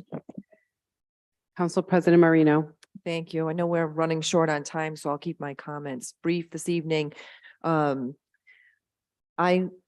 want to say that we've had this discussion in the past as a council and the administration as well about the need for affordable housing. With that said, this project has been in theory and development in the works for some time. The fact that you're not looking to have a tax stabilization agreement is something that's welcoming to offset the fact that there isn't an affordable housing component to it. And I'm not naive to the delicate financial and economic times that we are in right now as a state. city and country. So I understand there are certain economic risks with the development of this size, and the improvements that you're looking to put here are something that I think very eagerly awaited by many. I'm old enough to have, even in my adult years, been around when that plant was operational. And I've seen it in its decline. And I'm looking forward to the improvements that you're going to bring to that property. Thank you. Thank you, Council President. Any other council members? Sure, Councilmember Riley. But like everyone has said, this is going to be a beautiful project for the city. And as far as the affordable housing component, I think that a developer coming in and putting in 129 units into the city does far more for the overall affordability through natural market forces than just putting 2 or 3, token units in for considering affordable housing. So I think a major project like this, we can't pass it up. Not only is it a landmark in the city and bringing back some beautiful buildings, but we're definitely adding to the housing stock, which will naturally help the affordability of the city. Thank you. All right, any other council members that would like to add to this discussion? All right, seeing that there are no other council members, I'll add my comments on here. Thank you to the Sullivan Group as well, so everyone involved in this project, echoing the fact that Councilmember Donegan had mentioned, and a few other council members, in terms of no affordable housing is a little disappointed. However, also echoing what Council President had mentioned, looking at the financial times and the strains that we also face here in the city and nationally. We also have to make sure that we're doing what's the best interest for the city. And having said that, I only have one quick question actually to Mr. Murray. Are some of those trees being cut down? Now, given the fact that we're talking about trees?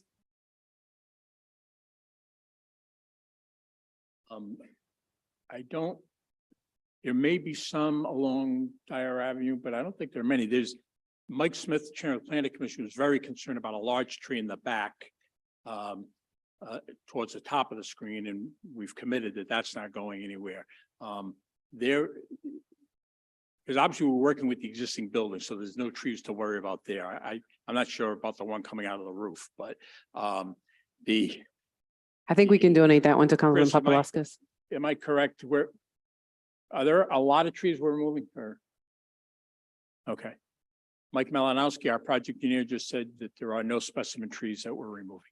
So it's fine. Thank you. Thank you very much. And I'll be in support of this project this evening. To the clerk, can you please take the roll on this? Council Vice President Vargas. Yes. Councilwoman Jermaine. Yes. Councilwoman Mazzulli. Yes. Councilman Ferry. Yes. Councilman Donegan. Yes. Councilman Riley. Yes. Council President Marino. Yes. Great. Thank you. Motion passed. On to the next item on the agenda, and that is good evening. On to the next item on the agenda, and that is 2-23-04. That is ordinance and amendment of chapter 15 of the Code of the City of Cranston, 2005, entitled Buildings and Construction, Lead Safe Homes, sponsored by Councilman Donegan. It's co-sponsored by Councilwoman Jermaine. This was continued from the March 16, 2023 meeting. It is up before us. Can I have a motion to approve? So move. Second? Motion to continue. All right, we have a motion to continue. Is there a second on that? Second. All right, any discussion on that? Seeing none, clerk, can you please take the roll on that, please? Council Ma- Vice President. I'm Madam sorry, Chair. can I actually continue that for the next meeting, correct? Madam Chair, you have a pending motion to approve first. Okay, And there was a so, motion to continue. all right, so I'm sorry, can whomever did the motion to approve, please I'll remove their withdraw my motion? motion. Perfect. Now we have the other motion, and that is to continue for the next ordinance committee meeting in May. Through the clerk, can you please take the roll on that? Council Vice President Vargas. Yes. Councilwoman Jermaine. Yes. Councilwoman Mazzulli. Yes. Councilman Ferry. Yes. Councilman Donegan. Yes. Councilman Riley. Yes. Council President Marino. Yes. Thank you. Next item on the agenda is 2-23-06. And that is ordinance and amendment of Title 9, Chapter 9.08.062 of the Code of the City of Cranston, 2005, entitled Public Peace, Morals and Welfare, Notice Requirements for Removal and Pruning of Trees. That is sponsored by Councilman Donegan, Council Vice President Vargas, and Council President Jessica Marino, that it was continued from the March 16, 20 23 meeting. Sorry, that is scribblers are on that docket. Can I have a motion to approve? So move. All right, I have a motion and a second. Any discussion? Council President Marino. Thank you. In discussions with the administration and discussions with Council Vice President Vargas, I have some amendments that would likely satisfy all of the concerns that were discussed at the previous meeting. With that being said, I would ask that the motion to approve be withdrawn and that we entertain a motion to amend, and then I will set forth those All right, amendments. cool. I withdraw my motion. Thank you, sir. I will make a motion to amend. Second. All right. Discussion. Council President Marino. Thank you. Okay. Beginning on line 29, but we will start reading on line 28. Rose, if I apologize to the clerk, there's going to be a lot. If you have any questions after, I'll answer them for you. Okay. Notice on the tree, and we will replace should with shall, which is on line 29. Continue with the word indicate, and then we will add in the email and mailing address of the tree warden, comma, the deadline for written objection, comma, if no written objections, comma, there will be no hearing, period. We will strike the remaining language on line 29. Continue on to line 30 and strike tree warden telephone number and email. Continuing with the amendment, we will insert at line 32 after the word notice. So it will read, the tree warden shall hold a public hearing and give reasonable notice by email, or if no email, comma, by regular mail of the date, comma, time, comma, and location. And then it will continue as it reads, to all those persons. And we will insert after persons, comma, firms, corporations, objecting in writing within the time prescribed, period. And then we will strike again at the end of line 32, who are, and we will strike the entire line of 33. We will strike the word vicinity on line 34. It will then go to line 35. And that sentence then will read, within 7 days of the hearing, comma, the tree warden shall render his or her decision granting or denying the appeal and notify, and this is where the change is.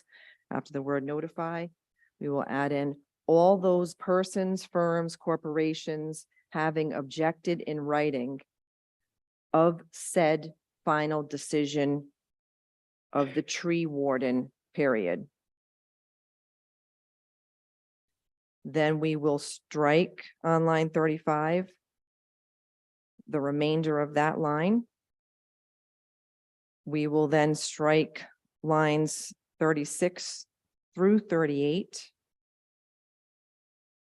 And we will insert the following sentence.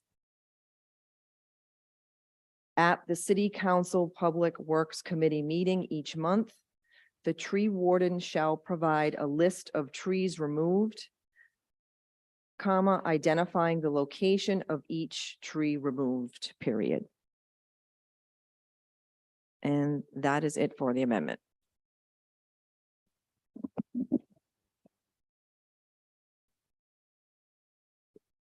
Thank you.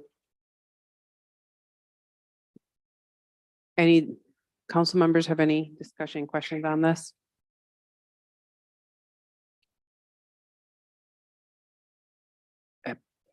Councilmember Donegan.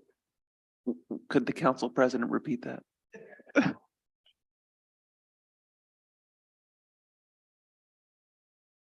All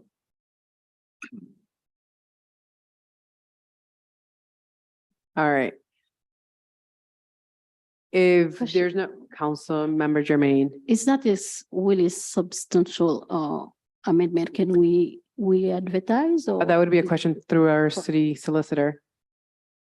Is not that substantial? Absolutely. We'll take a second on that.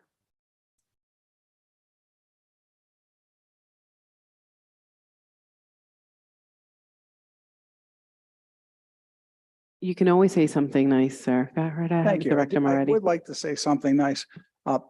First of all, it was a great ordinance proposed by the folks. And it was a pleasure working with you, Councilwoman and Council President, to amend it into a very practical format.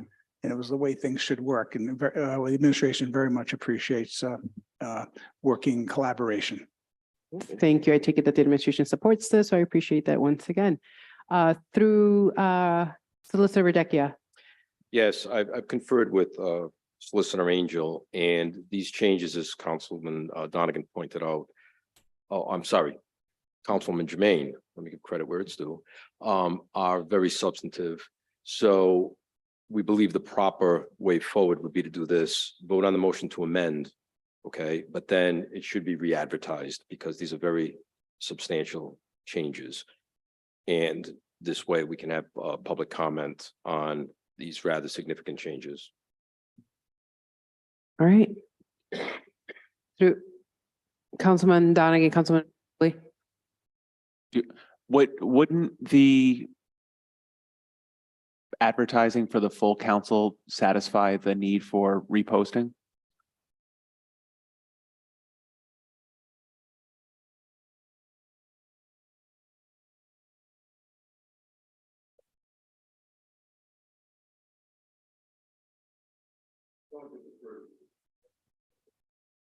All right. Sorry.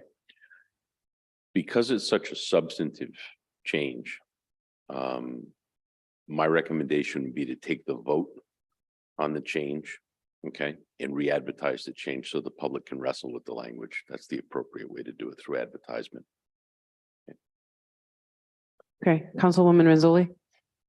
Attorney Angel, just before you sit back down, I'm just curious, aren't we doing what we're supposed to do in ordinance, like make changes that can be substantial, and then they are re-advertised as part of the full council meeting, to Council Donegan's point?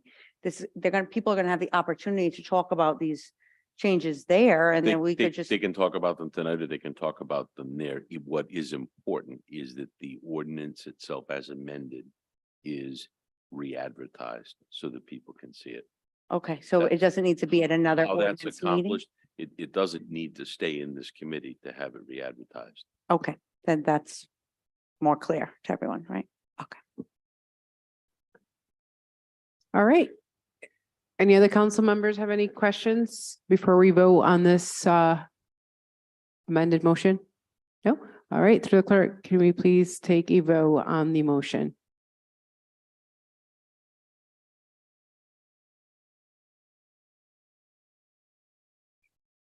Council Vice President Vargas. Yes. Councilwoman Jermaine, Yes. Councilwoman Renzulli, Yes. Councilman Ferry, Yes. Councilman Donegan, Yes. Councilman Riley, Yes. Council President Marino. Yes.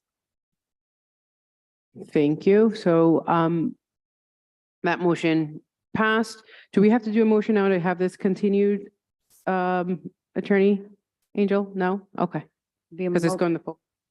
You can send it out to the full council as long as the amended ordinance is what is advertised. Perfect. Thank you. All right. Next item. We did public hearings already, so we took that out of order. We are now going to section 2B, and that is new matters before the committee.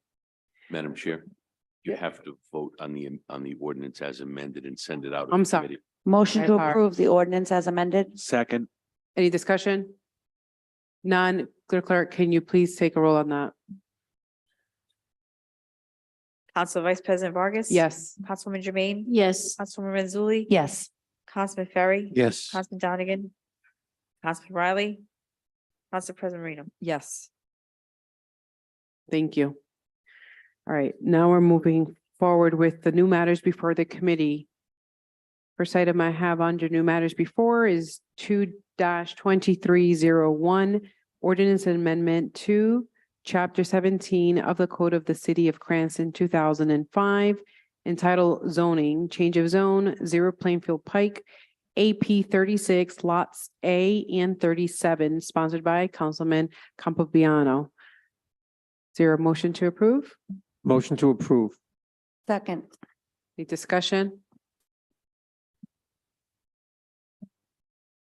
Councilman Campobiano. Thank you much, Madam Chair, Vice President.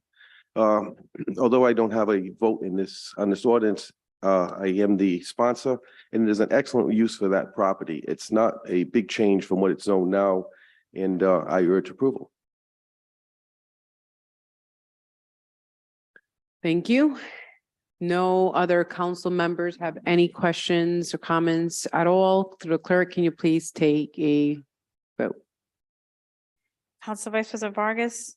Yes. Councilwoman Jabin. Yes. Councilwoman Mazzulli. Yes. Councilman Ferry. Yes. Councilman Donegan. Yes. Councilman Riley. Council President Marino. Thank you. Second item before us is 223-02. And that is ordinance and amendment of chapter 17 of the Code of the City of Cranston, 2005, entitled zoning, change of zone, 35 Carlsbad Street, plot 7, lot 3141 and 0 Carlsbad Street, plot 7, lot 3744. This is sponsored by Councilman Donegan. Is there a motion to approve? Motion to approve. Is there a Second. Thank you. Discussion. I see Councilmember Donegan's hand up. Thank you, Chairwoman. The people at TACO reached out to me and asked me to sponsor this after meeting with them at the property, taking a visit, walking through the property. Yeah, I have no objection. Thank you, sir. Is there any other questions for the committee? I see that there's someone that's before us. Is this someone, Councilman Donegan, that you've? Okay, Good evening, Madam evening. Chair, members of the committee. Attorney Amy Goins here tonight on behalf of TACO. I don't want to speak too long. You can hear my voice, and I know you have some other business ahead of you. I just want to clarify that the ordinance committee we're respectfully requesting your approval and of the revised ordinance that we submitted, which does allow for an increased height of 65 feet for efficient space utilization of this light manufacturing and warehousing facility.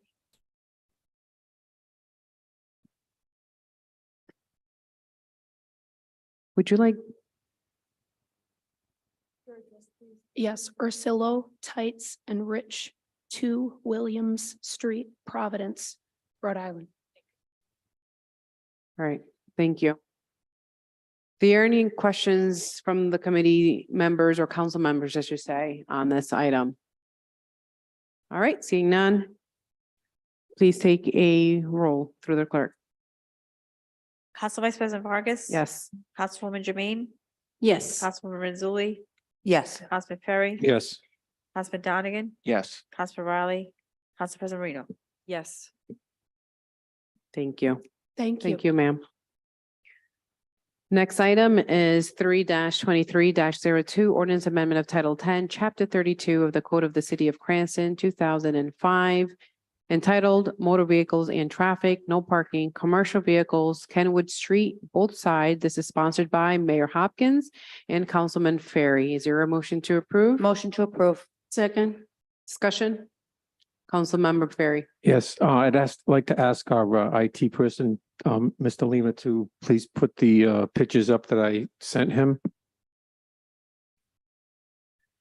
So what we're talking about very quickly is the fact that I've been dealing with Attorney LaPlante and Langs Bolorama over the last 3 months, and they have been opposing the parking that exists in front of their businesses to the point where trucks are being maintained, tires are being changed, oil is being changed, trucks are left there for days at a time.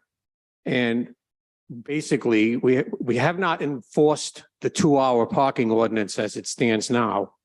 So very eloquently, Attorney LaPlante has helped me write an ordinance that will eliminate commercial trucking on Kenwood Street in front of his business. If you could show a picture of his offices, by the way, that right there. This is his office that he moved from Providence to Kenwood Street, and he has to deal with the fact that those trucks are parked in front of his office days at a time, interfering with his business and Lang's. So we're going to eliminate commercial trucking on Kenwood Street, and I'm going to make a slight change on the ordinance as it reads. Madam Clerk, I would like to change line 31 to, do I have to make the motion first, or can I just give her that information now? The motion to We did have a motion to approve. amend. I can withdraw my motion to approve. And then can we have a motion to amend, please? Motion to amend. Okay, I'd like to. Thank you. Any discussion? Councilman Ferry. I'd like to change line 31 to read poll number 9 instead of poll number 11. And I'd like to change line 32 to read 900 feet instead of 1,100 feet. The reason for this is to give Restaurant Depot a chance to let their trucks pull up at 3 or 4 or 5 o'clock in the morning and wait to unload, and they would not be in violation of the code. And both Attorney LaPlante and Langs Bolorama is in agreement with this.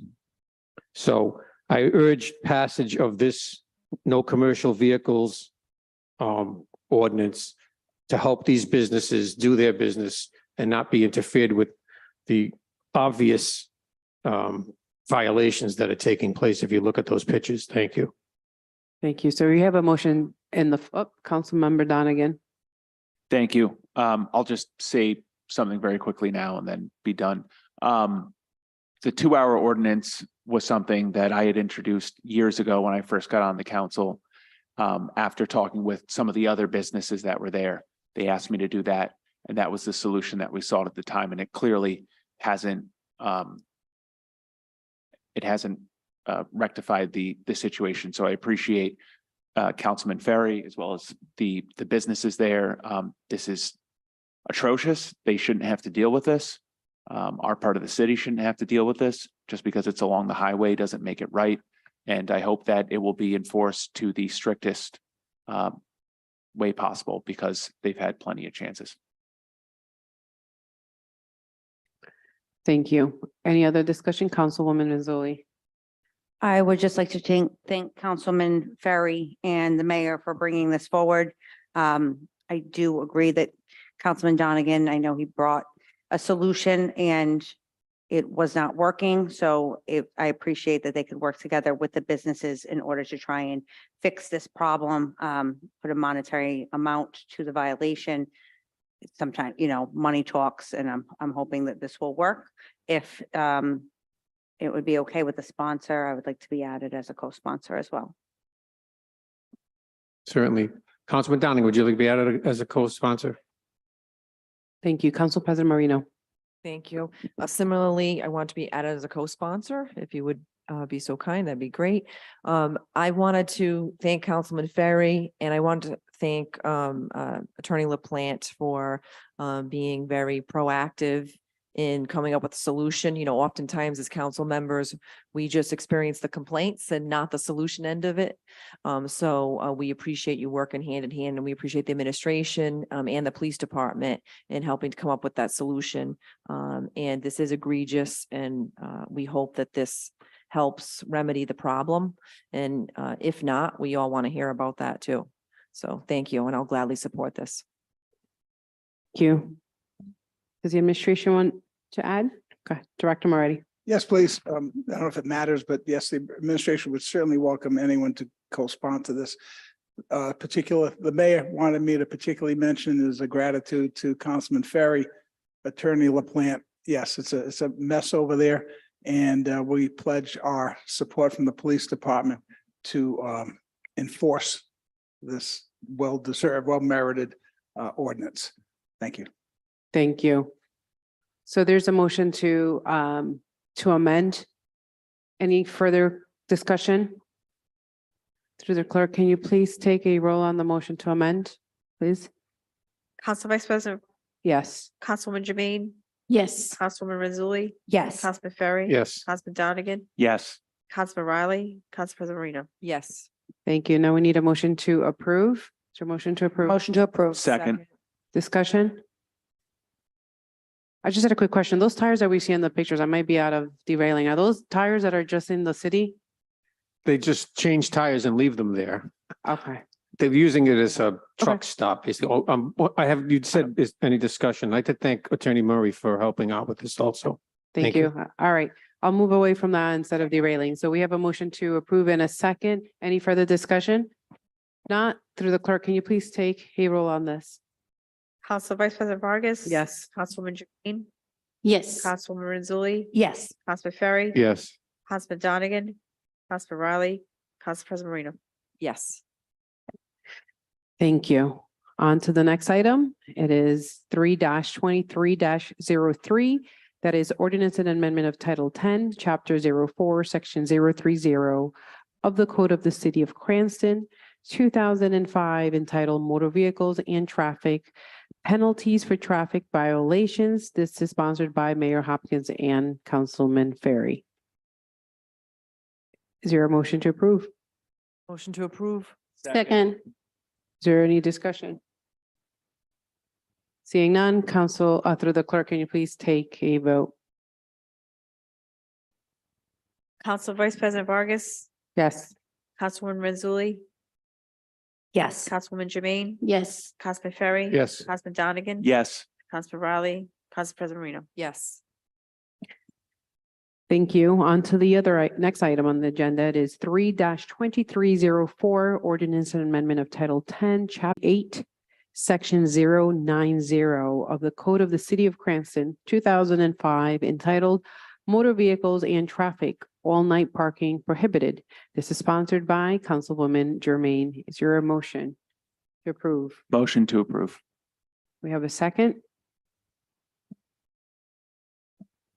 Second.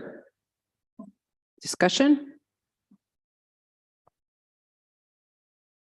Right, if Councilwoman Jermaine. Thank you, Chairman. And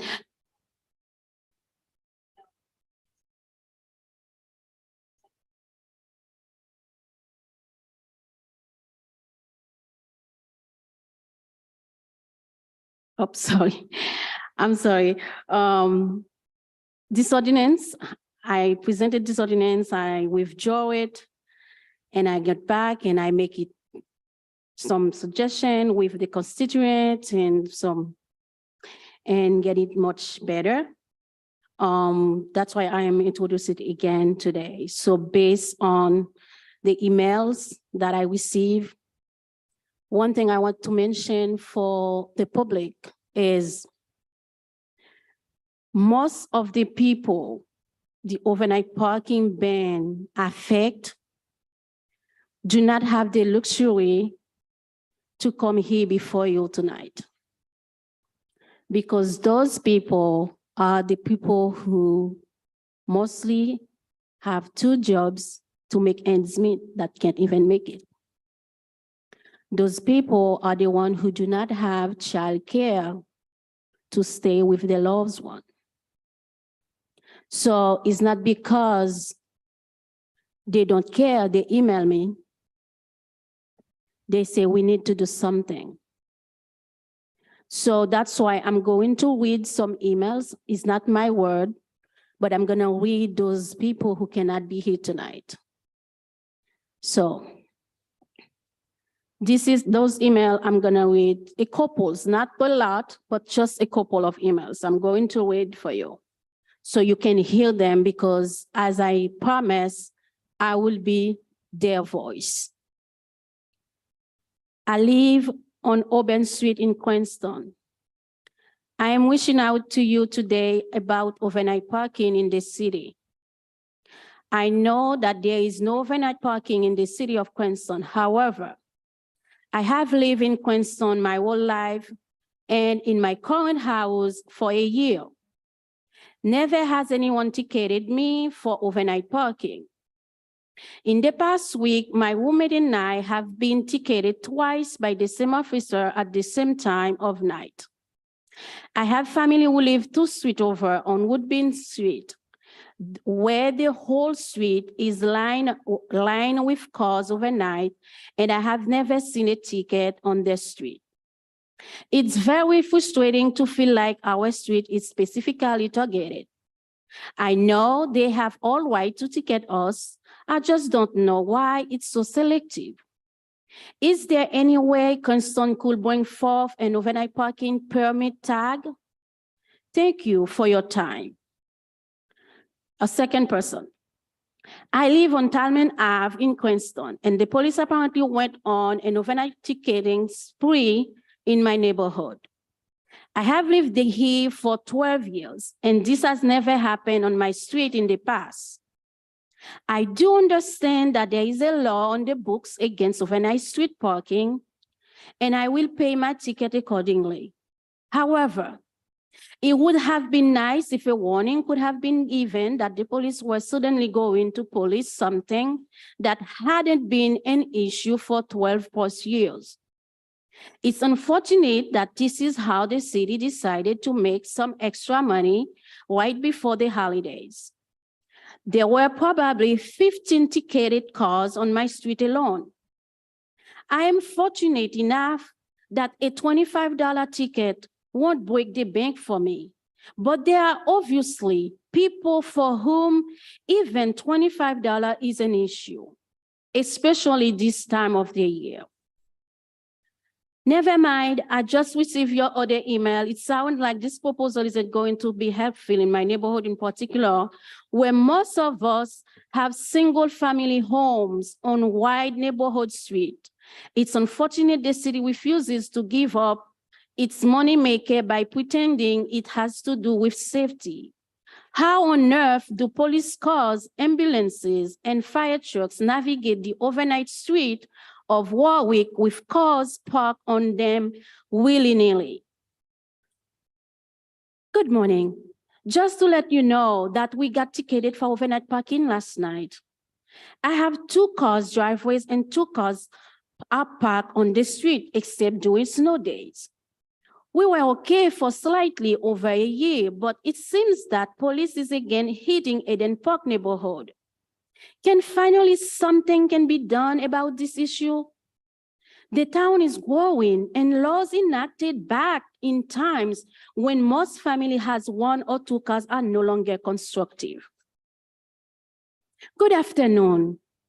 My name, I'm not gonna say the name, and I am a resident of Cranston in the urban neighborhood. As a first-time homeowner of a duplex on Wishart Street, just a few doors down from where my parents live, when my brother and I were babies. Finally, the parking situation with the other household that lives in the home has been somewhat challenging to the driveway wide, only accommodating 1 car. This morning, I came out to my car, which was parked on the street directly in front of my house, to a parking ticket. While I have since learned that parking overnight on the street is prohibited in the city, there is no signage that states this. The only parking related sign on the street reflects that it's 1 hour parking up until 6 p.m. on weekdays. Nothing is mentioned about overnight parking. While I will pay the fine per the ordinance, is there any plan within the city council to revisit the issue of overnight parking prohibition in Cranston? The ban causes an undue burden on many residents, especially those who live in multifamily homes and who may be lower income than neighbors who can afford homes with wider driveways. Last one. Good morning. My apologies in advance if this email is a little all over the place. But out of complete frustration, I am not sure where to start or who to speak to.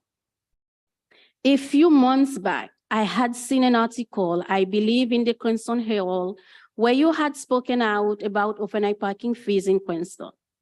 Then I saw a post you made in Cranston Facebook group expressing your frustration. I own a home on Manuela Street where my husband, daughter, 19 years old, son, 10 years, mother-in-law, and myself reside. A few things to note. My daughter is a student at Rick. We have her staying with us instead of living on campus to keep her out of debt. My mother-in-law stays with us to help with my special needs son. He has autism and is also a type 1 diabetic.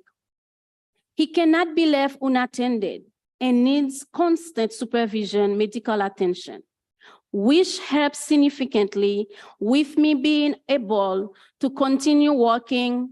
My husband works full-time, and we need all the assistance we can get. This leads to the issue at hand. We have 2 parking spaces available in our driveway, which places my husband and mother-in-law park out in front of our home. Mind you, this does not cause an issue with minimal space on our street, as no one parks adjacent to them and leaves plenty of room, and leave plenty of rooms both ways of traffic and emergency vehicles to safely pass through. The parking tickets have been getting more frequent. I would like to know if there is any way I can contribute in helping this come to an end. With the cost of living already being outrageous in every aspect of life, we do not need the extra expense. So again, if there is any way I can help get this problem alleviated, please let me know, as I am more than happy to help. Thank you. So this is a couple of letters I received. And that's why this issue is so, and there is more emails, more and more. I just take a couples. A lot of people cannot be here. I know that we like to see the house full of people, and then we can take a decision. Although I understand the pushback from the administration about allowing permits for overnight parking, I strongly believe that the overnight parking ban is an equity and injustice issue. Does it make sense to allow parking for 2 hours, not for 4 hours? One of the recurring arguments has been public safety issues. I understand. But when looking at these arguments, such as the ban making it easier to detect abandoned and stolen vehicles, this does not stand because the police department has a camera system in place to identify stolen vehicles. In regard to the issue of emergency vehicles access and response time, I wonder how we can explain that it is more difficult for fire trucks and ambulances to access the street when it's empty with no pedestrians at night than during the day when cars park on both sides of the street and crowded. It is my belief that we need to do something to ease the financial burden on people who are the most impacted by this unjust law that has been in place since 1969. So no, 1969, there has a lot of things that wasn't allowed, a lot. Okay, segregation was we just passed a law to end segregation, to have voting rights for Black people, and it wasn't really done. So I know change is hard. We all afraid what's gonna happen. but change is necessary. And we need courageous, brave people to make change together. And that's what I believe, together we can make change. So those people who email me that asking each one of you, not me particularly, each one of you to do something. If Warwick, if Newport, if Providence, and so many more cities do it, why can't we? Don't they have fire truck? Don't they have ambulances? Why can't we? So I urge each and every one of you to be on the side of justice, equality, and equity. Thank you. Madam Chair. if Thank I- you, Council.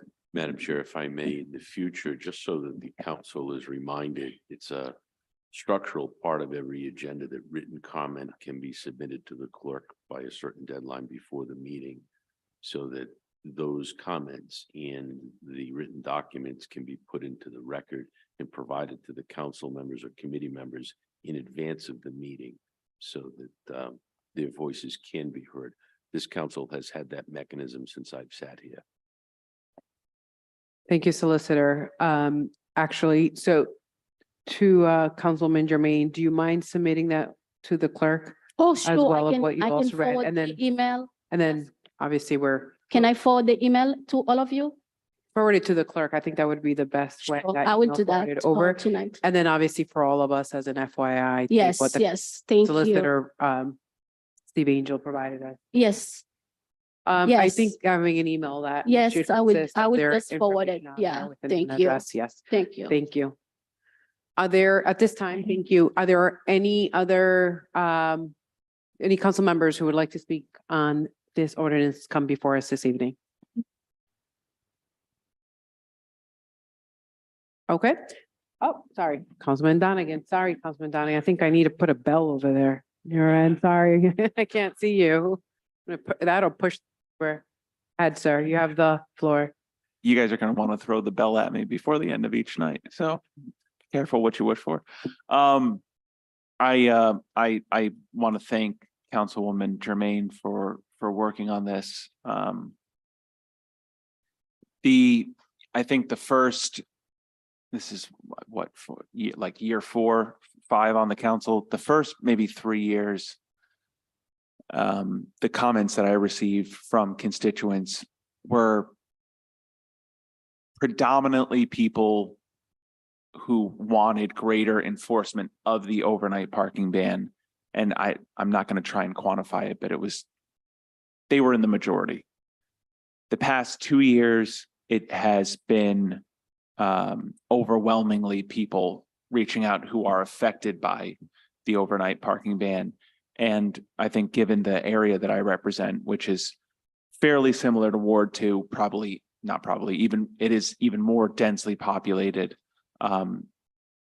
It impacts those families. And I agree that it is something that I don't quite understand why we can't do it. I don't think a reasonable answer should never be, well, we just can't do it. I think that we look around the country, other cities can do it. We look around the state, other cities can do it. Might it take a little bit more work? Yes. But I think that we should be able to get to a place collaboratively, you know what I'm trying to say, where we can make this happen. And I hope that we can get there. But thank you, Councilwoman.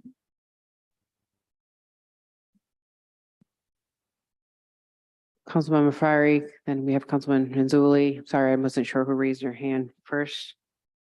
Thank you. I also have received a lot of complaints about not being able to park. But when we originally came the first time to discuss this, maybe it was the end of last session, I I think there was discussion that the current DPW director said we needed to know what it was going to cost in order to analyze what streets this would work on based on the width of the streets, regardless if we're parking on one side only. I think that that was a concern. We don't currently, that DPW director is no longer with us to speak, but I know that Attorney Angel also expressed some knowledge of this fact as well. I don't see that present. I don't see a fiscal note with this. I acknowledge that this is a problem, but I don't know how we fix it with simply this ordinance, because this is going to take more than just, there's a lot of streets in Cranston. So the DPW department is not necessarily equipped to go around and say which roads can do this and which can't. So I don't know if maybe perhaps the planning director has any insight on this, and he is present today, so perhaps. No? Okay. He says no. So I don't know how we necessarily go forward as this stands. I do agree that there is an issue. I would also like to say that as this stands, there is language that would have to be changed just concerning a valid driver's license. This would also have to say driver's privilege card. Thank you. Thank you. Councilmember Ferry. Yes, I would like to acknowledge that there are a lot of issues that go along with this ordinance. And for me, the one on the top of the list would be garbage pickup. Because I'm the type of person that if somebody parks in front of my house on garbage day, that's a big no-no. So, and snow plowing is an issue. The fact that we're not getting the support from the public safety officials, that's an issue. And the fact that the administration is not behind it is an issue. So there are many issues behind it. But just saying no is not enough. It's not enough. There are, if you walked Ward 3, Ward 2, or Ward 1 during the campaign, people were constantly chatting about this. I had 50 conversations about this, and I've got 30 more emails to go along with it. So it is an issue for people that live in this city, that have children, that have moved back home. They need a place to park, and we're not making any effort to give them any compromise to do it on some streets, to do a trial. The answer is just, nope, we can't do it. Sorry. Move on. Let's talk about something else. It's not enough. So I know the issues are bad. I know it's a problem. It'll be a problem where I live, especially with garbage pickup. But the bottom line is, I'll support this because it's better than not supporting anything. Thank you. Thank you. Councilmember Riley. Thank you, Chairwoman. I tend to agree with Councilman Ferry on this. There's some places this works in the city, some places it doesn't. And we can't sit here and say just one yes or no. If you say yes, it's an injustice and you're a bad person. But if you say no, it's a problem in and of itself. We need a compromise on this. There are certain streets that this work on. In Ward 6, I get the complete opposite. People complain about it because more and more people are parking on the streets. It's a suburb. They don't want parking on the street. It takes away from the neighborhood aspect of things. And there are driveways enough to fit the cars there. So it's an opposite of the problem. So just one broad stroke doesn't fix this problem either way. I think down in 1, 2, and 3, the driveways are smaller. They were built at a different time, and there needs to be some recognition of that. So I think it has to be a larger project. And I think, like Councilmember Ferry said, it needs to be a compromise. Councilmember Paplaskas, and then I'll say a few words. Thank you, Madam Chair. I certainly see both sides of this. You know, I remember when Councilman McCauley at the time brought it up, and his line was, the year of the family station wagon is over, right? So we can't fit, if you have 4 cars in your house, you really can't fit it. Then I also pivot back to hearing public safety when they were here. The police chief having the concern of identifying stolen cars at nighttime, because now there's more cars on the street. And then also the fire chief, you know, talking about if there's a fire in a building and they have to, you know, put the outriggers to put up the ladder. If there are cars parked there, they might not be able to put the ladder up on the fire truck quick enough.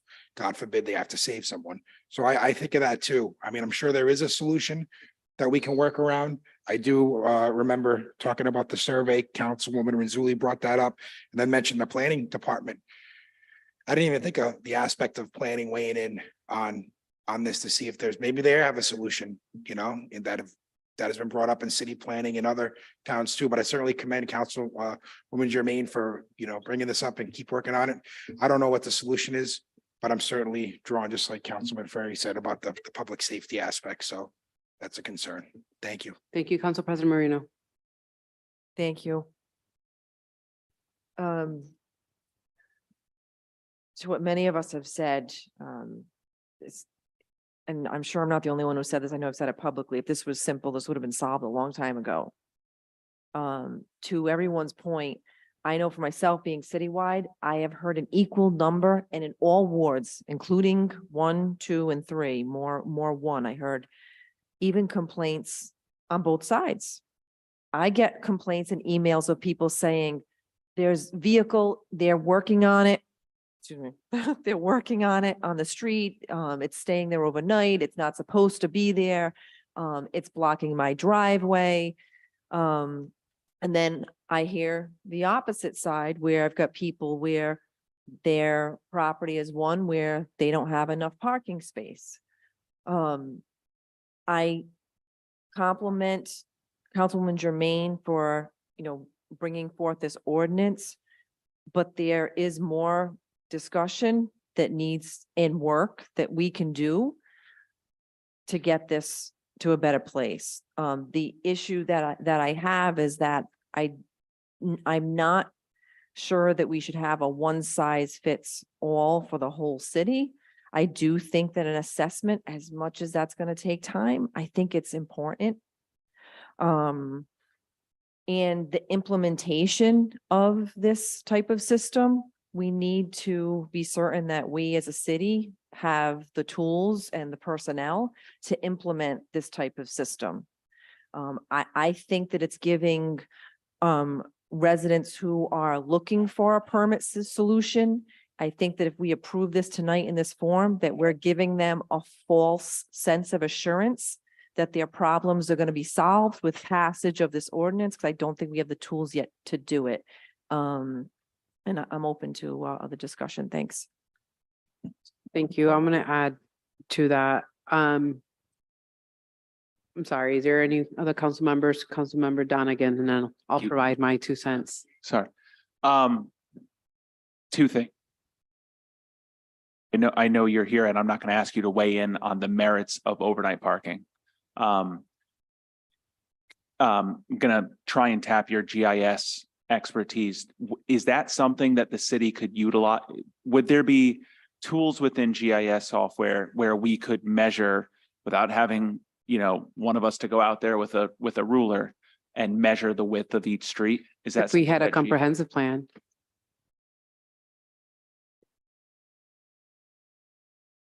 Just joking around. Most of those layers exist in the GIS system in terms of roadway width and right-of-way width. You'd have to cross-check that with the aerials and then do measurements. It's time-consuming, but it's possible to do with existing tools. Thank you. All right. And then the only other thing that I would add is, and this is a long-term thing, right? It's not going to fix the issue, but there's a lot of cars on the street. And if we want less cars being parked on the street or less cars parked in the driveway, then we need to plan and build cities that are not so car dependent. So we can try and make steps towards that by investing in and ensuring the implementation of the Transit 2040 plan, increasing our public transit, building more walkable cities. So that's a longer term strategy, which we should all move towards. But in the interim, we got to figure something out. Thank you, Councilwoman Renzulli. I just wanted to say quickly that perhaps also I think some frustration that at least I hear, and it seems that Councilwoman Jermaine conveyed, is that various streets are getting ticketed and people don't know necessarily that this is a thing. So, and it seems like, oh, one street is, one street isn't. I know that the police do not have time necessarily to always be enforcing this ordinance broadly in the same way that you can be going 50 and a 25 and one day you're going to get ticketed and the next day you're not because there's someone that's not there. That doesn't mean that you can now go 50 and you cannot expect to get ticketed for going 50 and a 25. You have to always expect that this is an issue, but perhaps it could be work with the colonel and the majors to have some type of warning system. They can look up if someone has received a ticket at an address. So if it's now a warning and the information is given that you can call the police to get a pass for a certain period of time, if you know someone is staying with you or you're having, your driveway done or different issues, I think there is a way to warn people better so that they feel like it's being more equitably, you're getting tickets more equitably. That's it. Thank you. All right, I'm just gonna add my opinion on this. I understand, but I'm gonna talk. I haven't had a chance to talk. Everybody had a chance to talk. Right? All right. Definitely, I agree with many of the council members who have spoken in terms of receiving emails on both sides. One, in favor of we want overnight parking, and two, we don't want overnight parking. I've heard it on we want overnight parking because particularly in at least the ward that I represent, I have areas that are very dense, that there are 3-family homes, and we have all had that conversation and heard it even this evening, that right now, if you have a car, it's probably either a necessity, not really more of a luxury in Rhode Island. We don't have the subway, but we do have RIPTA. However, there are families that in a 3-family home or 4, you may have 2 cars, one for each spouse, so forth, maybe possibly their kids. Then we have the same problem with the 2nd floor and the 3rd floor. So now there's no space because that house parking lot is very limited to the number of cars. And so I've also experienced where I've actually firsthand have seen folks who live in that more so dense community area pocket of Edgewood, where they're actually making money off of another neighbor. They're actually removing trees, laying asphalt down, and then charging $200 or $300 per vehicle to their neighbor or a few houses down the street because they actually have a bigger lot, so the folks can actually park there so they can avoid overnight parking. I've also heard of folks who are complaining that they don't want overnight parking. And some of the folks, quite honest, who have said to me they don't want it, they actually have a lot of parking in their house.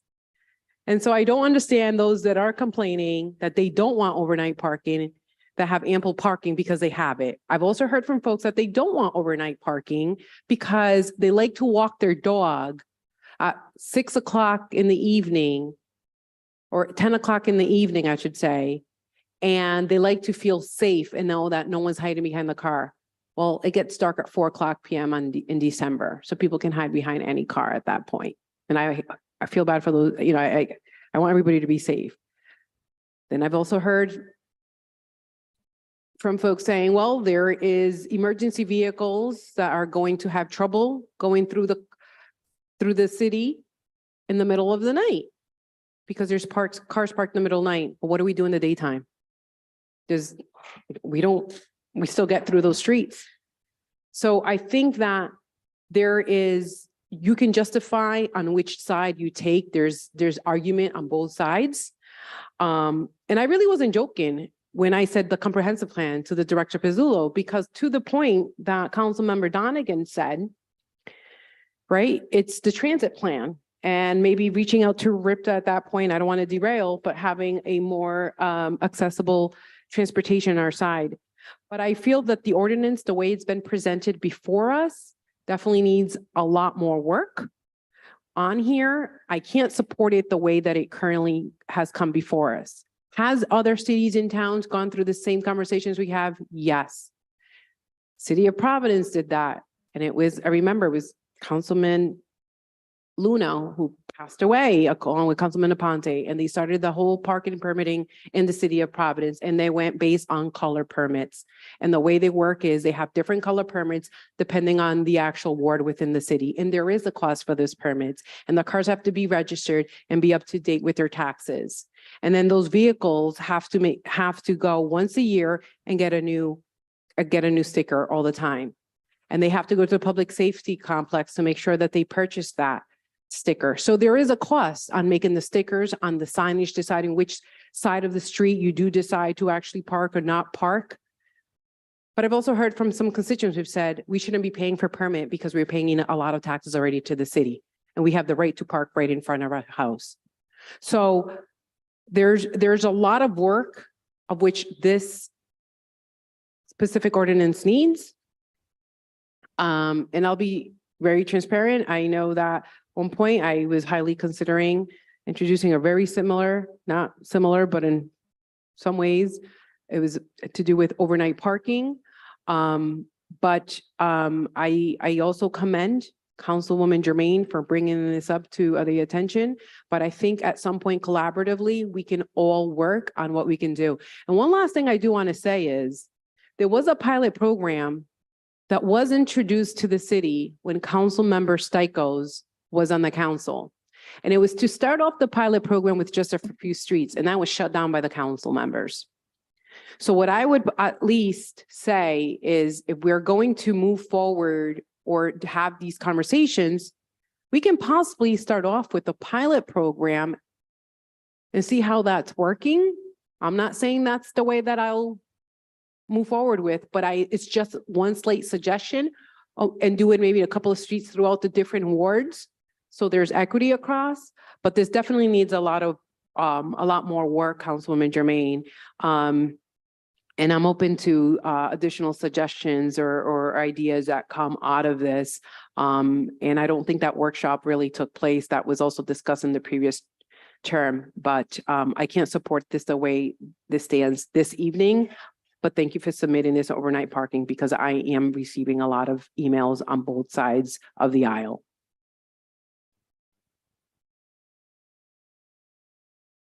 Councilwoman Germain. Thank you.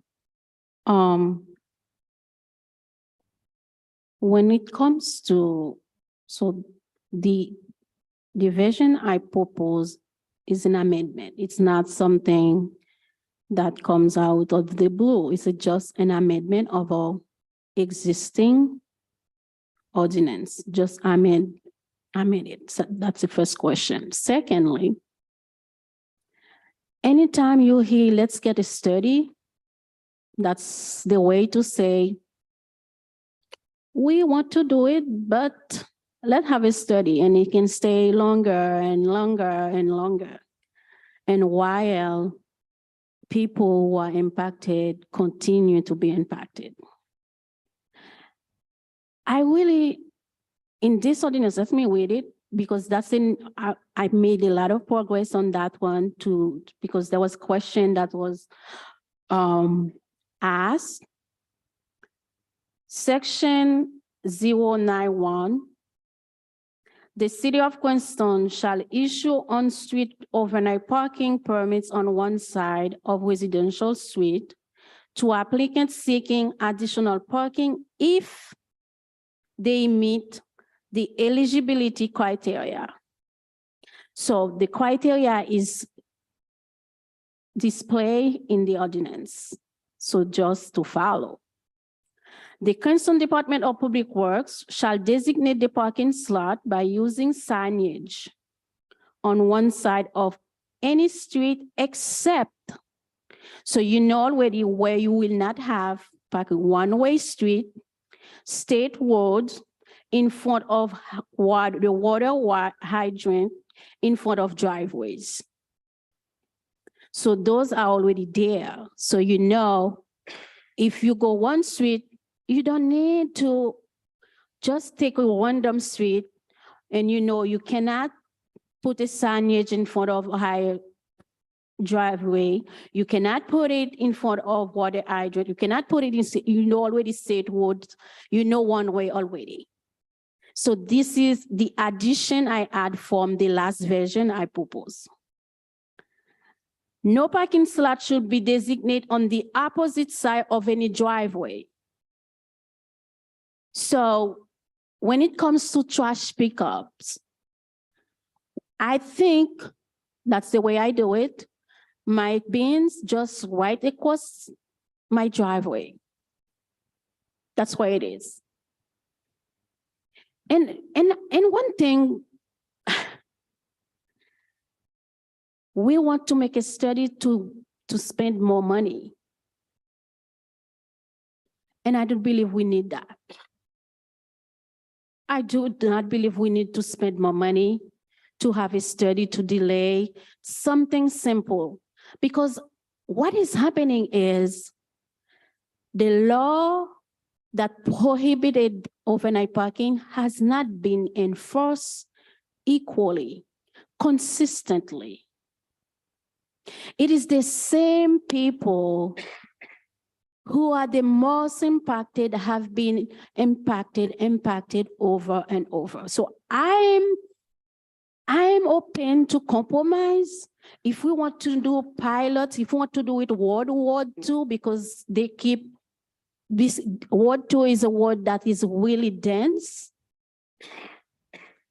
If we want to do it for Ward 2, make an amendment, say, let's start with Ward 2, I'm open with that. But something has to be done for these people. My next question. So, we all say the same thing over and over for safety, for truck. So, during the day, I saw those ambulances going back and forth. So, while people in the street, cars park both sides, can we explain how is it more difficult when everybody's sleeping? And it said doing 1 a.m. to 7 a.m. People start waking up at 4 a.m., 3 a.m. to go to work. A lot of people wake up at 3 a.m. to start work. I don't get it. I really don't. When it comes to safety and truck cannot go through. Question about plowing, trash pickup doesn't stand because people who they don't pick up trash at night.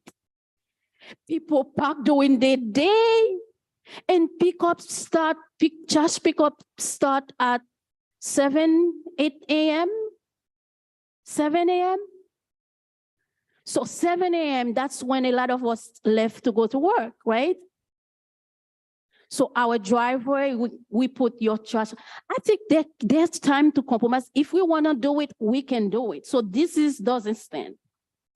When it comes to safety, and I think we were bragging, Cranston is one of the safest cities. So now it was a lie.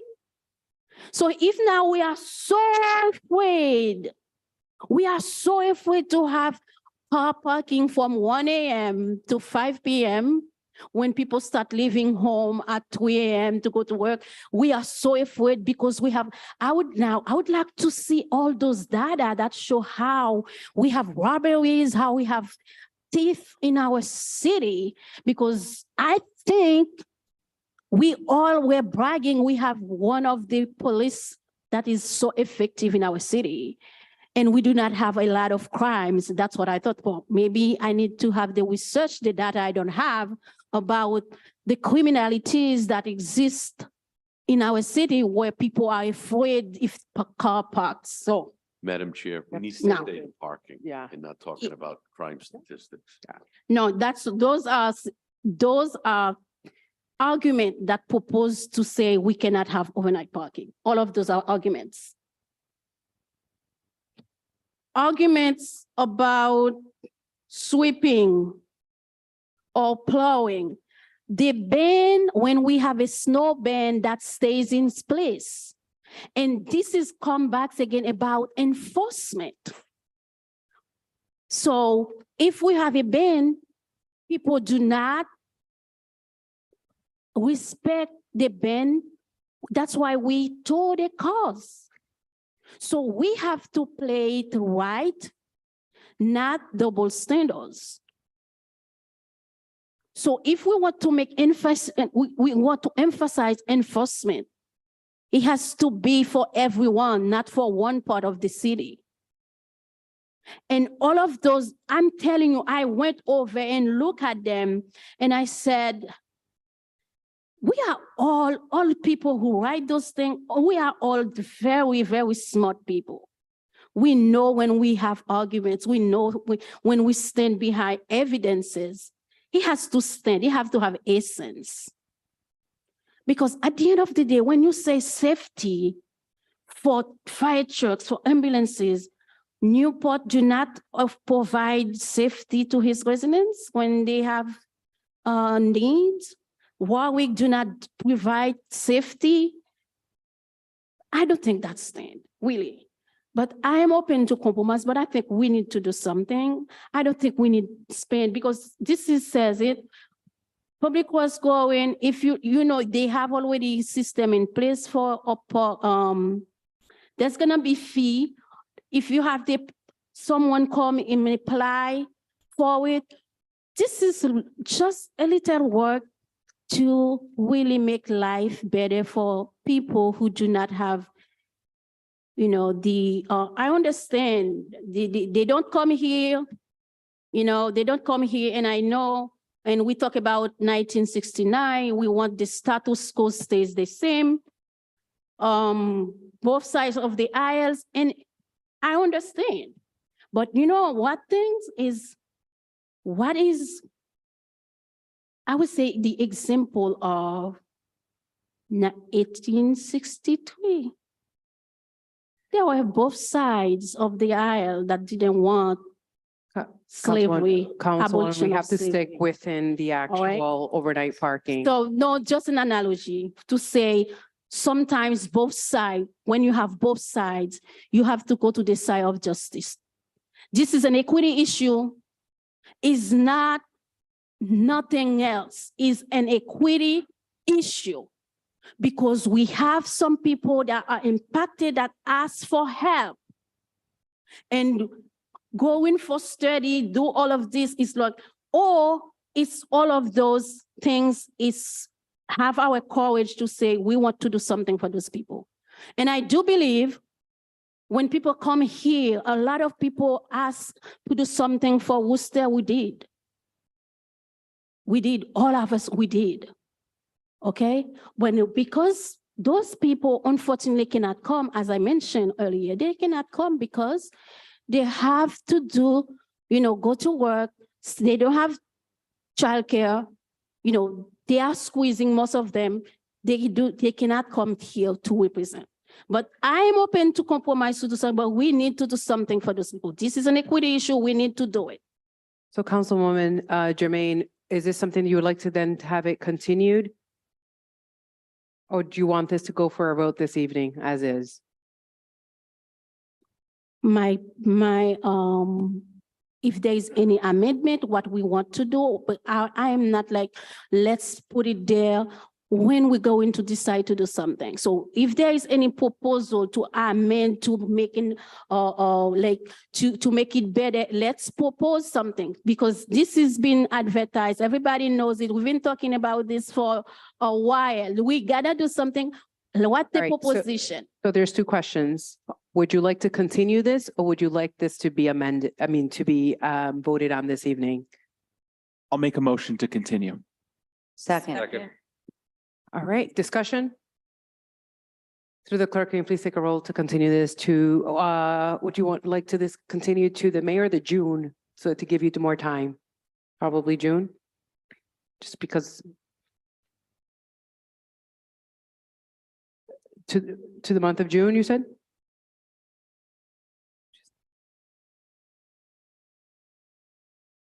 Okay, so I will continue for 2 months. And everybody who has something to add to it to make it better, and then we can bring it in 2 months. Okay, so 2 months in June. Or would you like, I would also just like to say, point of information, you should probably get a fiscal note on this. This is going to have a fiscal impact, no matter it's going to be, whether it's a negative or positive, we have to have a fiscal note. We've had this discussion, and I don't want you to come back in 2 months, there be no fiscal note, and then this continue to happen, and you think it's on purpose. We need a fiscal note. Thank you. so Councilwoman, would you like to move this to the June ordinance meeting, or would you like to move it maybe to the July, so I can give you ample time to possibly have a conversation with the administration on a possible note and do some language changes on here if you'd like? Or it's up to you. I'm leaving, you're the bill sponsor. Of course, I want to have everybody's input if we can, if we want to do it. And also it's up to the administration, how long it's gonna take to have a physical note. Director Moretti? The council has a budget analyst. May I suggest that you utilize that individual to prepare the fiscal note and then run it by Mr. Zidelis? Director, but I don't think our auditor is entitled to do that. I think that would be through the Sure, I administration. did it when I had that job. Madam Chair, it's not something that's in order for the Okay. budget analyst.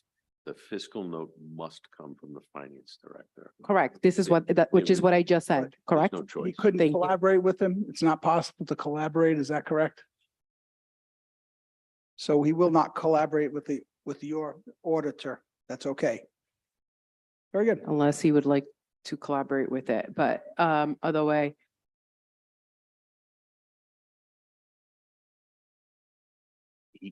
Go ahead, sir. The council's analyst cannot author the fiscal note. All right, thank you. So Councilwoman Manzulli. Through the chair to Councilwoman Jermaine, you might want to also work with the municipal court on this as well, if they are going to perhaps be involved in the issuing of the permits. I know Elizabeth from municipal court, the clerk there, has some information on this, and they already work with the tickets, and it just might be something that you want to consider discussing with them. If you want to talk to all the different departments that are going to be affected by this, that might be something to think about. Thank you. And if I could provide suggestions, probably with our public safety as well, and maybe reaching out to other cities and towns and see exactly, how is it that they're doing it, and any possible opinion and advice or so that they're able to provide that we can possibly use on our end for the overnight parking. So that being said, did you say you would like it for what month? We didn't have the answer from the administration, how long it's gonna take to have a physical note. Director, do you have a timing at all on finance and not at all? Okay. So would you like, we're in a current budget process right now. I would recommend at least starting it for July. That's just my opinion on that. Council President, I think you had something to Yeah, say as well? I was going to say, with all the different, participants in that discussion, for it to be productive, you need ample time. The police need to be part of that conversation. The fire needs to be part of that conversation. DPW needs to be part of that conversation. Municipal court, I've heard from them as well with concerns.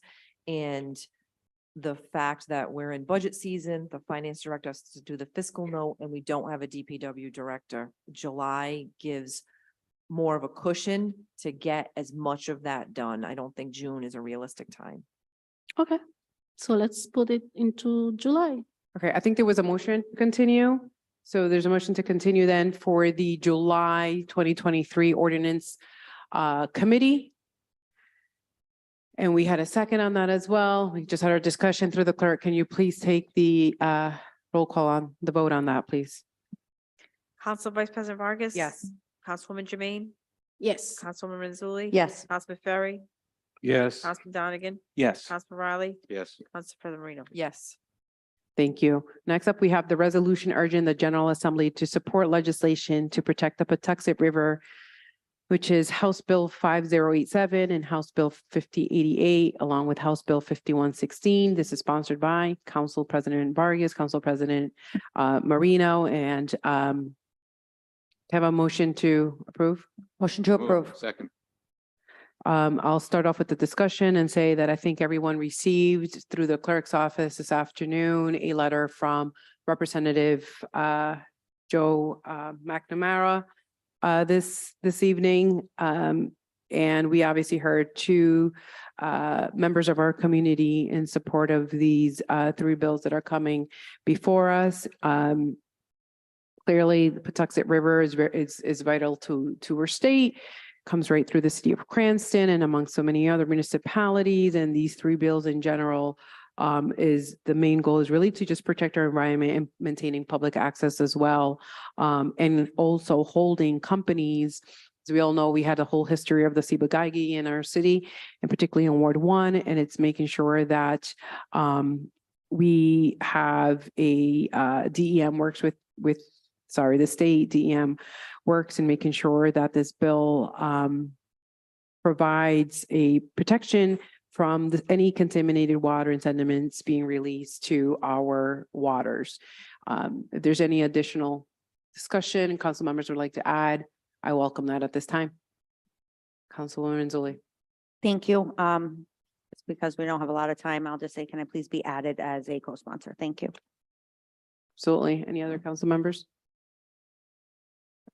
Council President? Yep. I just want to thank the members of the public who spoke on this resolution. I know you've done a lot of work in this regard, and I just want to know we have your support, and I want to thank Representative McNamara for his work on this in this area as well. Thanks. Great. Thank you, Council President. And thank you to the residents who's bared with us all evening up till 9:30. We still have one other meeting to get going on. That being said, tomorrow, any other council members for discussion? Councilwoman Jermaine?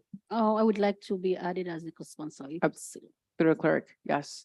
All right. All right, no further discussion through the clerk. Can you please take notes of the members of the council who would like to be added as co-sponsors and take the roll on the motion to that's been presented before us on this resolution? Council Vice President Vargas. Yes. Councilwoman Jermaine. Yes. Councilman Mazzulli. Yes. Councilman Ferry. Yes. Councilman Donegan. Yes. Councilman Riley. Yes. Councilman Marino. Thank you. Seeing that there's no further items on the ordinance agenda for this evening, may I please have a motion to Through adjourn? the chair. Oh. One more. Yeah, there's one. Where was that one? Oh, there, sorry. Jason. All right, resolution, one more item, I apologize. Resolution. All right, so there's a resolution authorizing the adoption of the 2022 Cranston Hazard Mitigation Plan Update. This is sponsored by Mayor Hopkins and Council President Marino. Is there Motion to approve. second? Great discussion. Seeing none, clerk can please take the roll. Council Vice President Vargas. Yes. Councilwoman Jermaine. Yes. Councilwoman Mazzulli. Yes. Councilman Ferry. Yes. Councilman Donegan. Councilman Riley. Yes. Council President Marino. Yes. Thank you. Okay, that concludes the ordinance committee. May I please have a Motion to adjourn. All in favor, say aye. Aye. Aye. Say nay. All right, ayes have it. Motion adjourned. Meeting adjourned. Do we need 9:40, 7 minutes?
Good evening, everyone. If council members could please take their seats.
All right, good.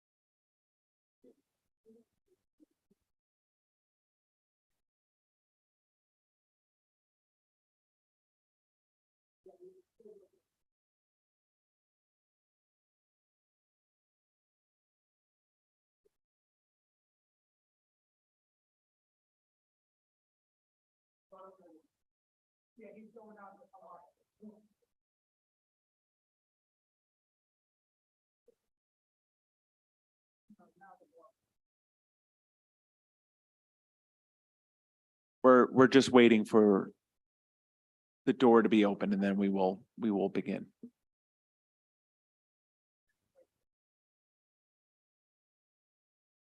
30 seconds.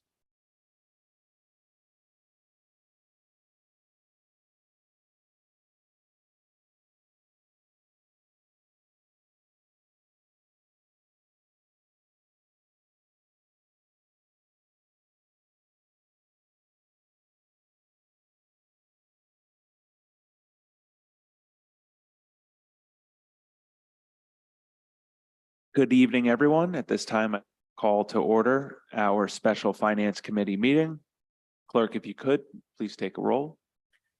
Councilman Donegan, Present.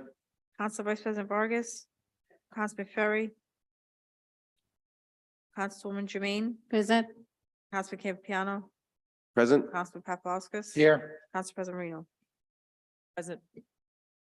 So there is one matter before us this evening, advice and consent hearing on the mayor's appointment of former city councilman Michael Favicchio. Welcome as the personnel director. At this time, I'd like to provide Director Moretti the opportunity to introduce the mayor's nominee. Thank you, Chairman. As probably everyone here is familiar with, knows Attorney Mike Favicchio.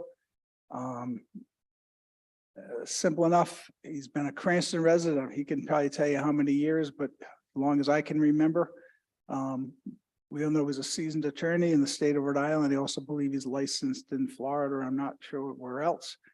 One thing the mayor sees in Mike, amongst many things, is certainly as an attorney, one of the biggest emphasis of the job is dealing with our bargaining units. And being able to understand those contracts is critical to actually the day-to-day operations of the personnel department of the city. It's there. I can't tell you, it is, I say every day, twice a day, 3 times a day, there are personnel issues pertaining to bargaining units, and you have to know those agreements like the back of your hand and to how to maneuver around them. So we believe an attorney would probably be a good person to be able to understand those agreements and apply them. So, and that brings us to his judgment, his experience, his maturity. And that's what the mayor feels very strongly and confident about, Attorney Favicchio. So he's not an unseasoned person. He's a practical person, obviously. He was the finance chair for the city council, served on the council, I believe, for 10 years. I believe he had to leave office, not run for re-election because he was on for 10 years. Another favorable thing the mayor was very impressed with and that he would bring with him his ability to speak Spanish. He is bilingual. And we think that's getting more and more important in the city and be able to service employees and beyond and relate to Spanish speaking individuals in the city and in our employees as we move on in this generation. Obviously from his experience, both on the council and his familiarity with the city of Cranston, he has a very great understanding of city ordinances. The personnel, it expands beyond just people sometimes, and it's understanding how departments work, the roles, responsibilities of department heads, the people in those departments. And with the experience that he has, we think it's quite an impressive resume.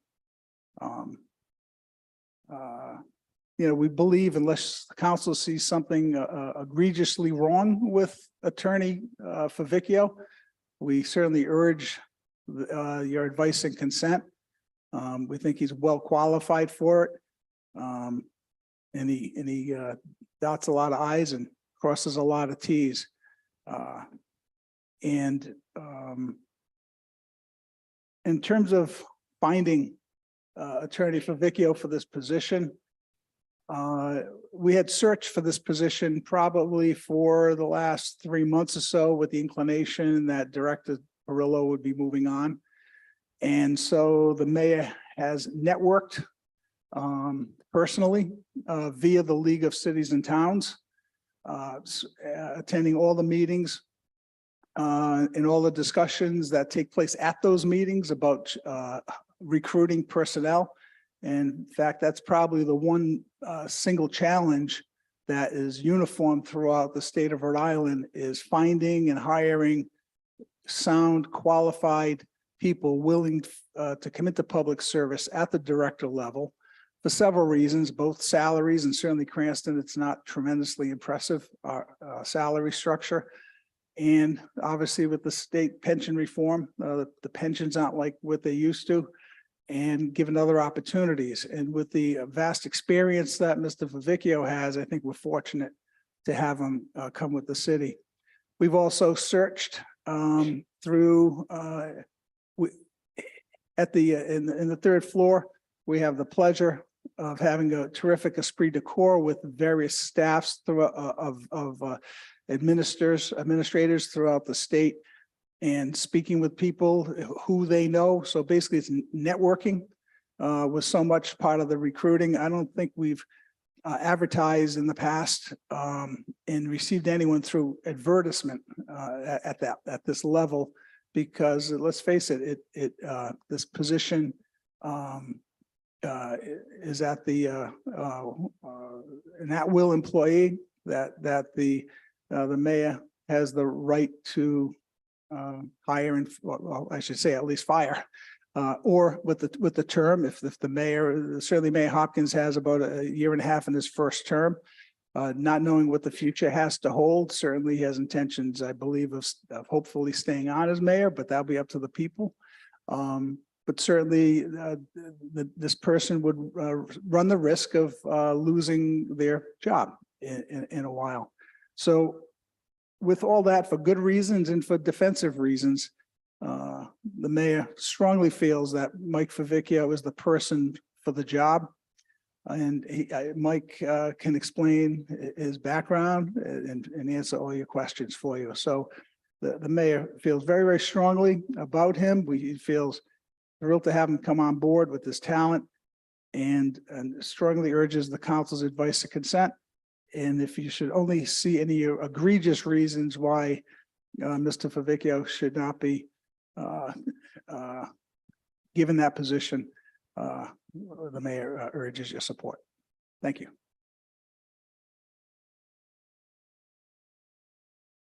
Yes, it's up to me to introduce Attorney Favicchio, which he needs no introduction to you folks. Thank you. Thank you very much, Director. I know one thing, I do miss those chairs, having sat out here for all this time. I don't know about the long meetings, but I do miss the chairs. Thank you. I'm happy to explain, anything you want to know about my background. As you know, I've been practicing as an attorney for 43 years. I've done just about everything with the exception of criminal matters, but I've handled family court matters, workman's comp, Human Rights Commission cases, Superior Court, Bankruptcy Court, all different courts. I understand the medical issues with medical liens and things of that nature. Even unemployment hearings, I've even done those over the years, and I've probably done just about anything on the civil side. And a lot of it has to do with the type of issues in the personnel department, collective bargaining agreements. I was involved as a council member and as vice president of the council and finance chair with many collective bargaining agreements with the police, fire, laborers, teamsters, and I developed a good relationship actually with many of the union people that most of them are still there actually. The police chief I know pretty well because I was here when he was appointed and I got to know him. I know the command staff there. I know our workman's comp is handled by Beacon. I do know actually know personally the rep that we use there, so any workman's comp issues, I would call our rep and get into it. I understand quite a bit about the medical issues only because of time on the council and also with doing some personal injury matters. You get to deal with hospitals and medical bills and all different issues that come into play in this arena. So I think that, most of it is fairly routine for most lawyers probably would have an easier time at it than anyone else because of the variety of things that we tend to handle. I've been in the city probably half a century, at least, probably more, but full time. So I know the city pretty well. I've seen it develop. I've seen it grow over the years and change over the years. And some things that you probably don't know is that my dad was a credit union president for many years and ran a credit union probably a half a mile down the street on Park Avenue. So, and he did a lot of lending to most of the immigrants in Providence and Cranston area. And so that was my introduction into the Hispanic community. And that goes back probably 45 years or more. So that was just part of what we did. He was product of immigrants. We were, all my grandparents were immigrants. They didn't speak the language very well. And so we kind of had a good understanding of the struggles that a lot of people go through. And so I basically have represented a lot of people in the Hispanic community over the last 15 years, hired many, mostly Hispanic women, quite honestly, for my office. So, and more recently, I've kind of slowed down. I'm trying to I've eliminated almost every court matter that I've had, just because I don't enjoy doing it anymore. I have some stragglers, things that I want to get rid of, but I don't do litigation basically anymore. So the challenge was presented, and I said, it's something that I had spoken to Mr. Perillo about because I've known him now for quite a few years, and I spent a couple of days there discussing what's going on in the city, what's going on with all of our cases, our injured on duty cases and things of that nature, which have been a problem over my entire tenure here. And so I understand those issues, and hopefully at some point the state will help us out and take some people into the disability retirement so that we're not burdened with paying for overtime because we have to backfill positions. We can't hire new people to replace somebody who's had a heart attack and is unable to work as a police officer or a fireman. So those issues I know are forefront. I don't foresee any issues other than the petty issues that I'm sure I'll face with some of the people. But again, I don't think it would be all that difficult. Any questions? I'm here to answer them. I have a good friend that wanted to speak on my behalf since I've known him for quite a few years. Thank you, Councilman. We do need to allow for public comment. So before we get, certainly allow members to ask any questions. I apologize. I skipped right past public hearing. So if there are any members of the public in person or online, now is your time to speak. Please come forward. Come to the council meeting. We'll be done at 7. The chairs are really comfortable. Yeah, right. Don't hire this guy. Ladies and gentlemen, Madam President, Madam Vice President, members of this body, thank you for giving me the opportunity to come see you today. My name is Alberto Aponte Cardona. Although I don't live in Cranston, I have an office at I own 107 Warwick Avenue, where my law office was. Originally, my law office was in Central Falls. I was the best lawyer in Central Falls. I was actually the only lawyer, but I was the best lawyer. And then a gentleman that I met during one of my most difficult cases, the attorney on the other side and I agreed through mediation to hire someone. And I tell you, when Mike's name came across our desk, I didn't know him. We picked him.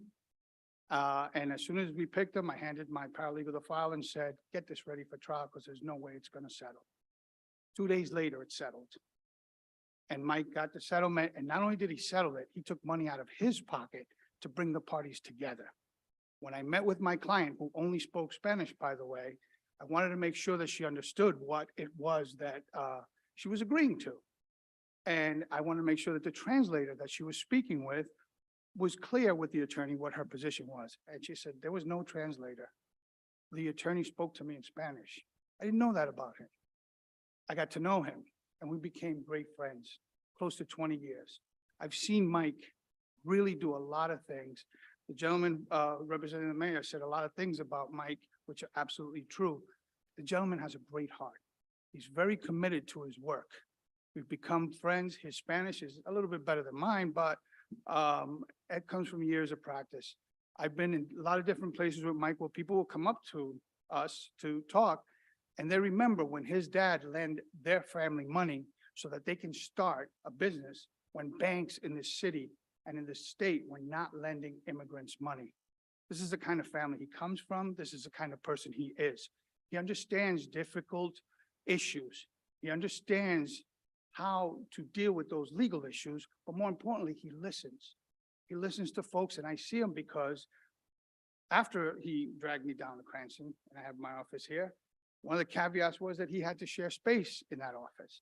I haven't been in my office for 3 years, but on a daily basis, I saw how he dealt with his clients, how he held people's hands through some difficult times that they were going through. And as attorneys, it's tough. We have a limited amount of time. We have clients coming in and out of the office. We just need to move folks along sometimes. Mike wasn't like that. We don't agree on a lot of things, but we can discuss them and we can talk about them. He's probably only one of 3 conservative friends that I have. And the way this country is going, that number is dwindling. But I know Mike will always be a friend. He has always been a friend. He's a consummate professional. You guys are getting a great guy in Mike Favicchio. I stand by him. And that's why the speech would have been a heck of a lot better at 7 o'clock. It's almost 10 now. Thank you for your time. I'll answer any questions you have, but I have no reservations of being here and I have no problem of actually waiting this long, just to let you know what I think about this wonderful individual. Thank you for. Thank you, sir. I stayed, I feel compelled I should say something. Robert Murray, again, for speaking on behalf of Mike Favicchio. You all have known him as a councilman. I've dealt with him as a councilman. I've had the pleasure of dealing with him as an attorney. I know him to be both competent, professional, and a pleasure to deal with, whether we're on the same side or opposing sides of issues. I just want to talk about what I think is the importance of the ability of a chief executive to assemble an administrative and leadership team that he can work with, who can work with his other department heads, who can take a critical position and monitor it, organize it, run with it, and keep the trains running on track. Mike, without a doubt in my mind, would be a great addition to the mayor's team. He would work with the other department heads.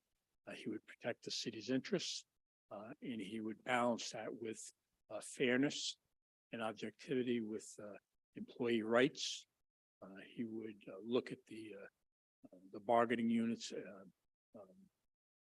in a very fair way, but one that protects the interests of the city. They won't always agree, but when Mike Favicchio, even when he disagrees with you, you feel pretty good about it. So I hope that you will give him the favorable consideration he deserves. I hope that you will allow the mayor, the role of advice and consent is an important one on that. It's clearly it's a legislative charge, not only in Cranston, but around the state and the country. But when you have a qualified individual, may not have been the same political party, I think you have to look beyond that and say, as Tony used the word, I like that word, egregious. If he's qualified and you're satisfied that he is, that he can do the job, then you should say aye when they call for your vote. And if you do so, I think we will be pleased with Dan Perillo's successor, and I hope you'll support him. Thank you. Thank you, sir. Are there any other members in the public here in person this evening? Seeing none, are there any members of the public online? Seeing no public comment. At this time, we will close public comment. Should entertain a motion. Second. All right. Are there any comments from the committee members? Going to go right around. If I may, Mr. Chairman, it is a motion to provide advice and consent. So I would recommend you withdraw the motion to approve. It is a motion to provide advice and consent. I'll remove my second. Second. Council Vice President. Thank you, Solicitor. It's 10 o'clock. Can't even think right now. But thank you through the chair. Just wanted to say that I've had the pleasure of serving former council member Mike Favicchio, and I want to say buenas noches as well, first of all. And so in my time serving with you, I know we had agreed and we have disagreed, but I think in terms of the appointment that's been coming forth under your name to spearhead the personnel department. It's obviously a personnel department or a human resource department general, which is also backbone to our city, right? Where we actually have employees who would be coming to you with matters that may be small, may be big. And so some of them are, and then a lot of them also may have some, HIPAA, we have to say within HIPAAs and make sure that information that does not actually get out of that office. And I think you have the opportunity to come in as an attorney as well. And it is an advantage of having you had, the fact that you're an attorney coming in and being able to provide assistance when it comes down to our contracts throughout the city, and the fact that you're obviously bilingual.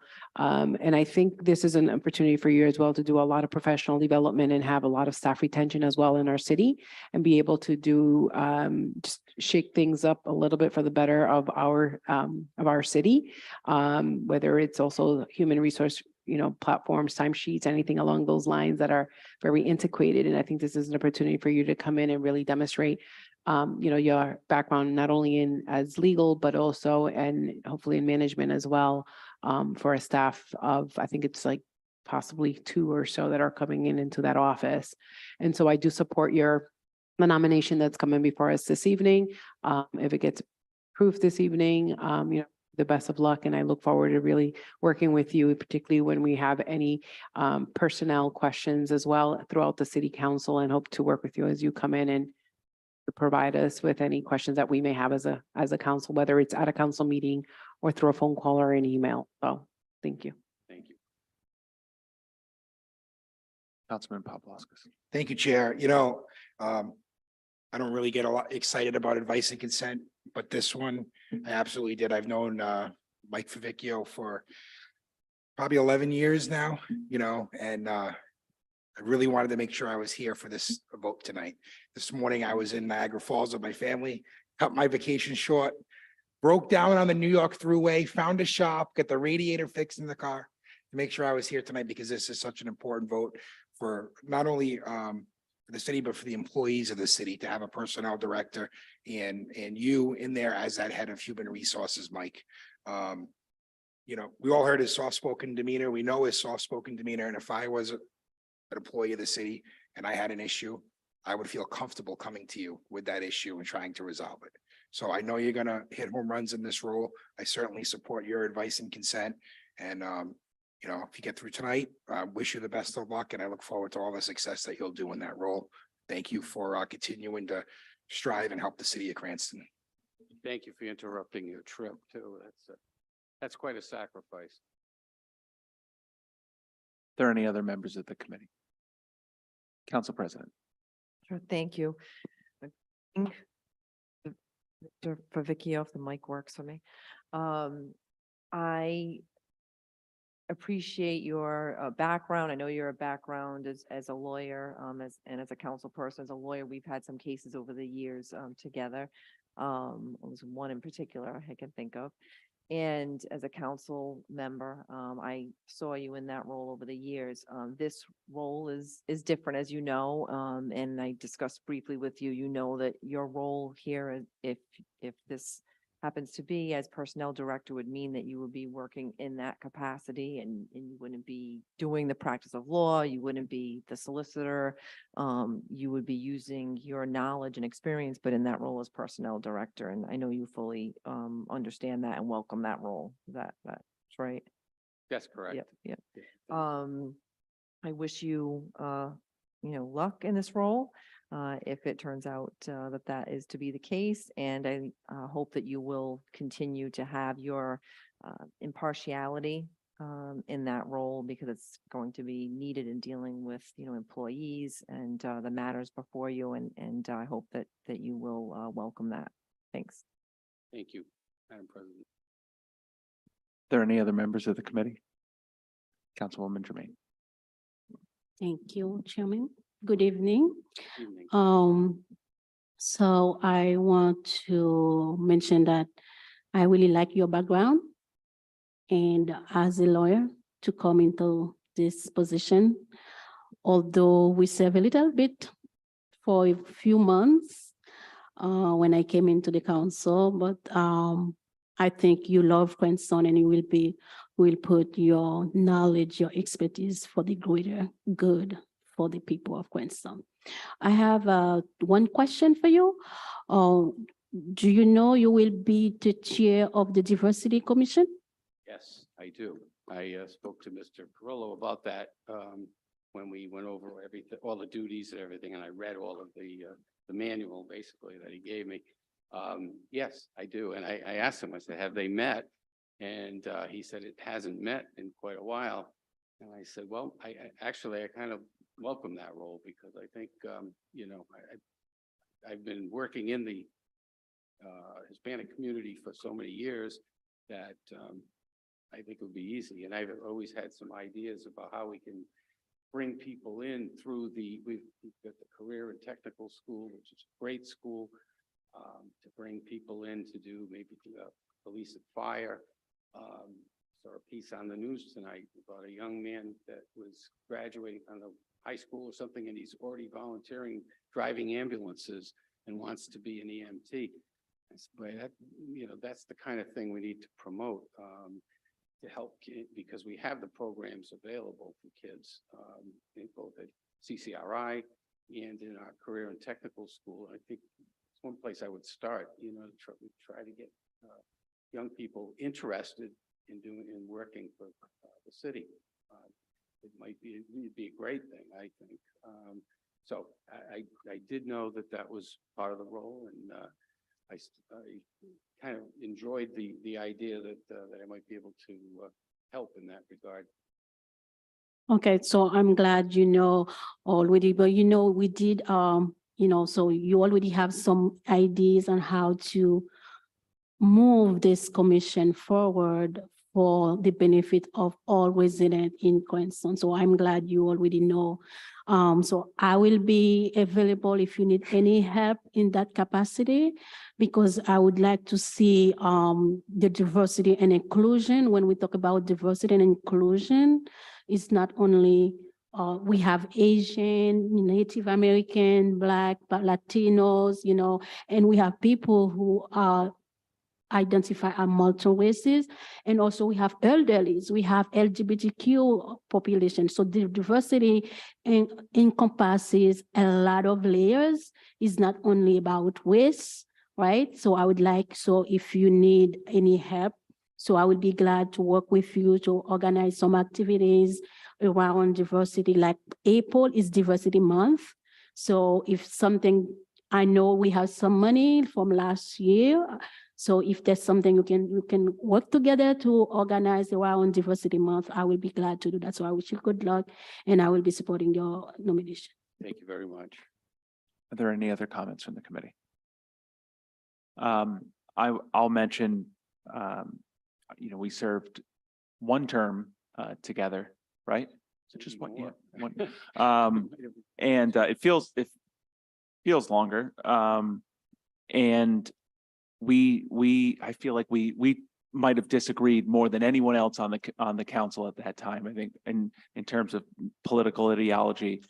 But I appreciated two things about the time we served together. One was, I think selfishly, it made me a better council person because I knew that I always had to be really well prepared, whether I had an idea or there was going to be a debate about something, because I always had to prepare for the meeting thinking, all right, what is Mike Favicchio going to say about this? And how can I be prepared to rebut whatever he's going to say? And the other thing I really appreciated was that regardless of those disagreements, that, we could be debating something quite ferociously here in these very comfortable chairs, sometimes at 10 o'clock at night. But on the way out, we could immediately pick up a conversation about baseball or PC basketball or whatever it might be. And I appreciated that from you as a person, that you were able to do that, especially, kind of being a fairly young person on the council.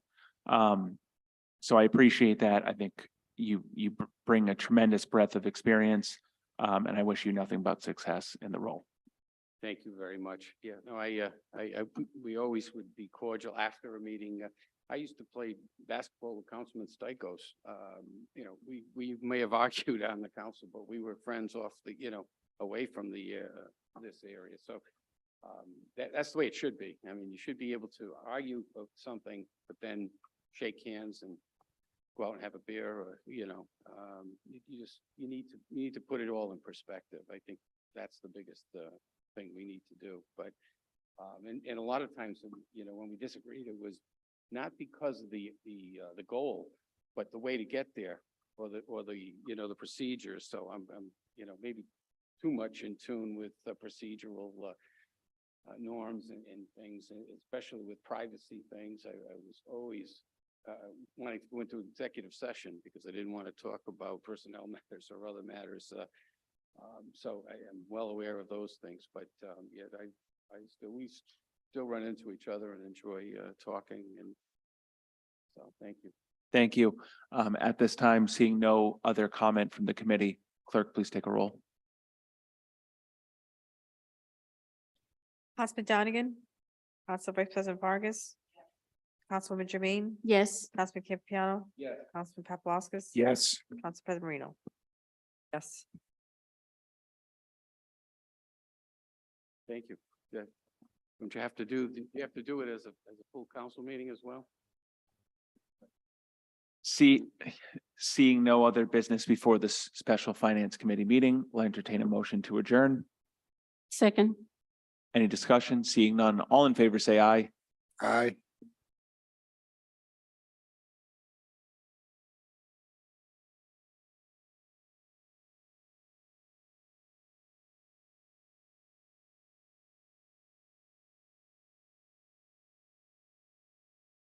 Okay, good evening. Here we are for the Cranston City Council special meeting. And if the clerk can please take the roll.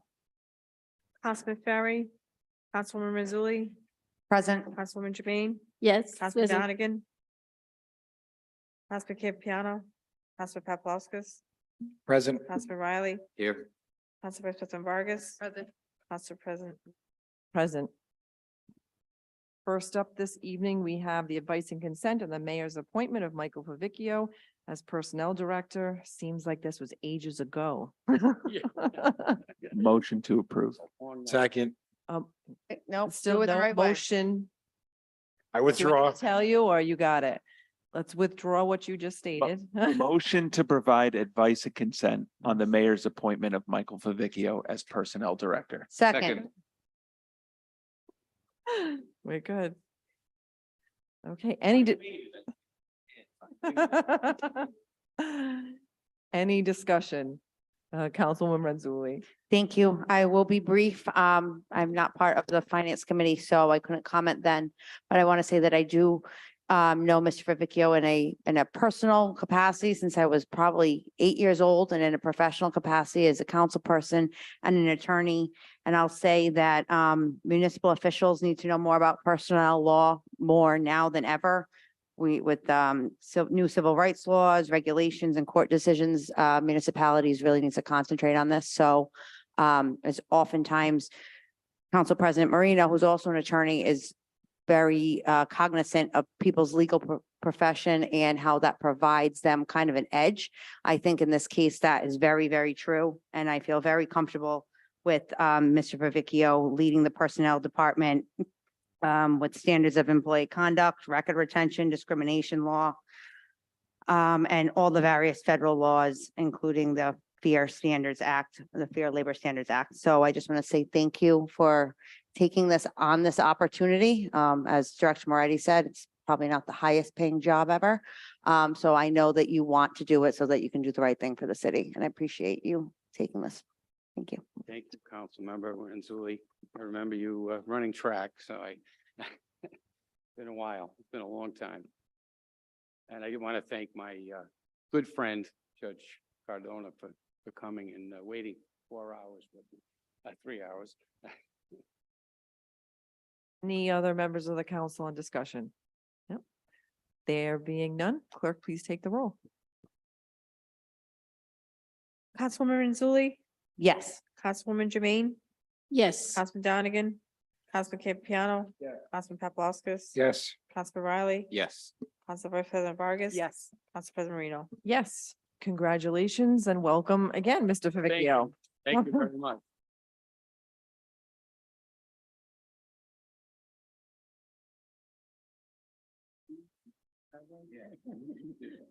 All right, next up this evening, we have the resolution authorizing the adoption of the 2022 Cranston Hazard Mitigation Plan update. Motion to approve. Okay. All right, any discussion from members? Okay, no? Okay. All right, before we do, I do just want to put one thing on the record. I sponsored this resolution, as is traditionally the case. This is the 5-year plan. I did have some reservations in all candor with some shortcomings I saw in the plan. However, I understand we're up against the clock with FEMA. Otherwise, the city, the planning department would have to restart the wheel, and it's a long process in which they would need federal approval to present it, and it would put us in a little bit of a quagmire. And so for that reason, I agreed to move ahead with this this evening. Okay. And any other discussion? We're good. All those in favor, say aye. Aye. Aye. Okay. All those opposed, say nay.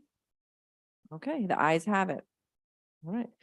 Next this evening is a resolution on the adoption of the city council rules for the 2023-2024 term, sponsored by Council President Marino. This came out of committee, Rules Committee. Any discussion on this evening? Could I make a Motion to continue. second?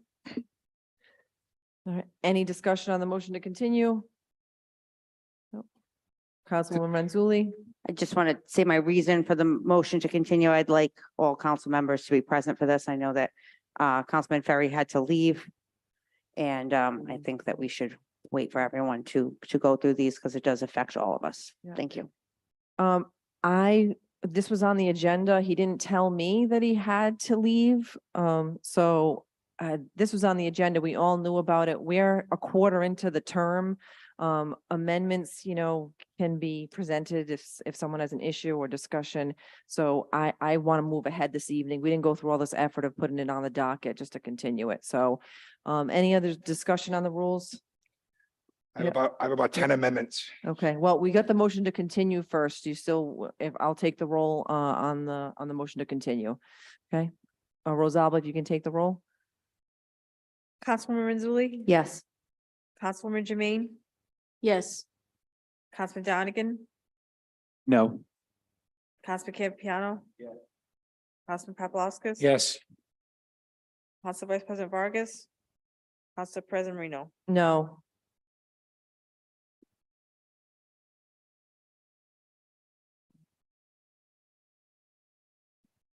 It's 4-3. Vote was 4-3. Continue. Okay. And the motion to continue to when, actually? The motion wasn't valid technically. When would it please you, Madam President, to continue? Do you want, The I can next go to the full- next the council next full meeting? council meeting. Yep. Do we need to To the take it next or we full just make council note of meeting. it? It's fine. All right. Yep, that's fine. Yep. Thank you. And next up is adjournment. All those in favor of adjournment? All right, ayes have it. Any opposed? Nope. Good evening.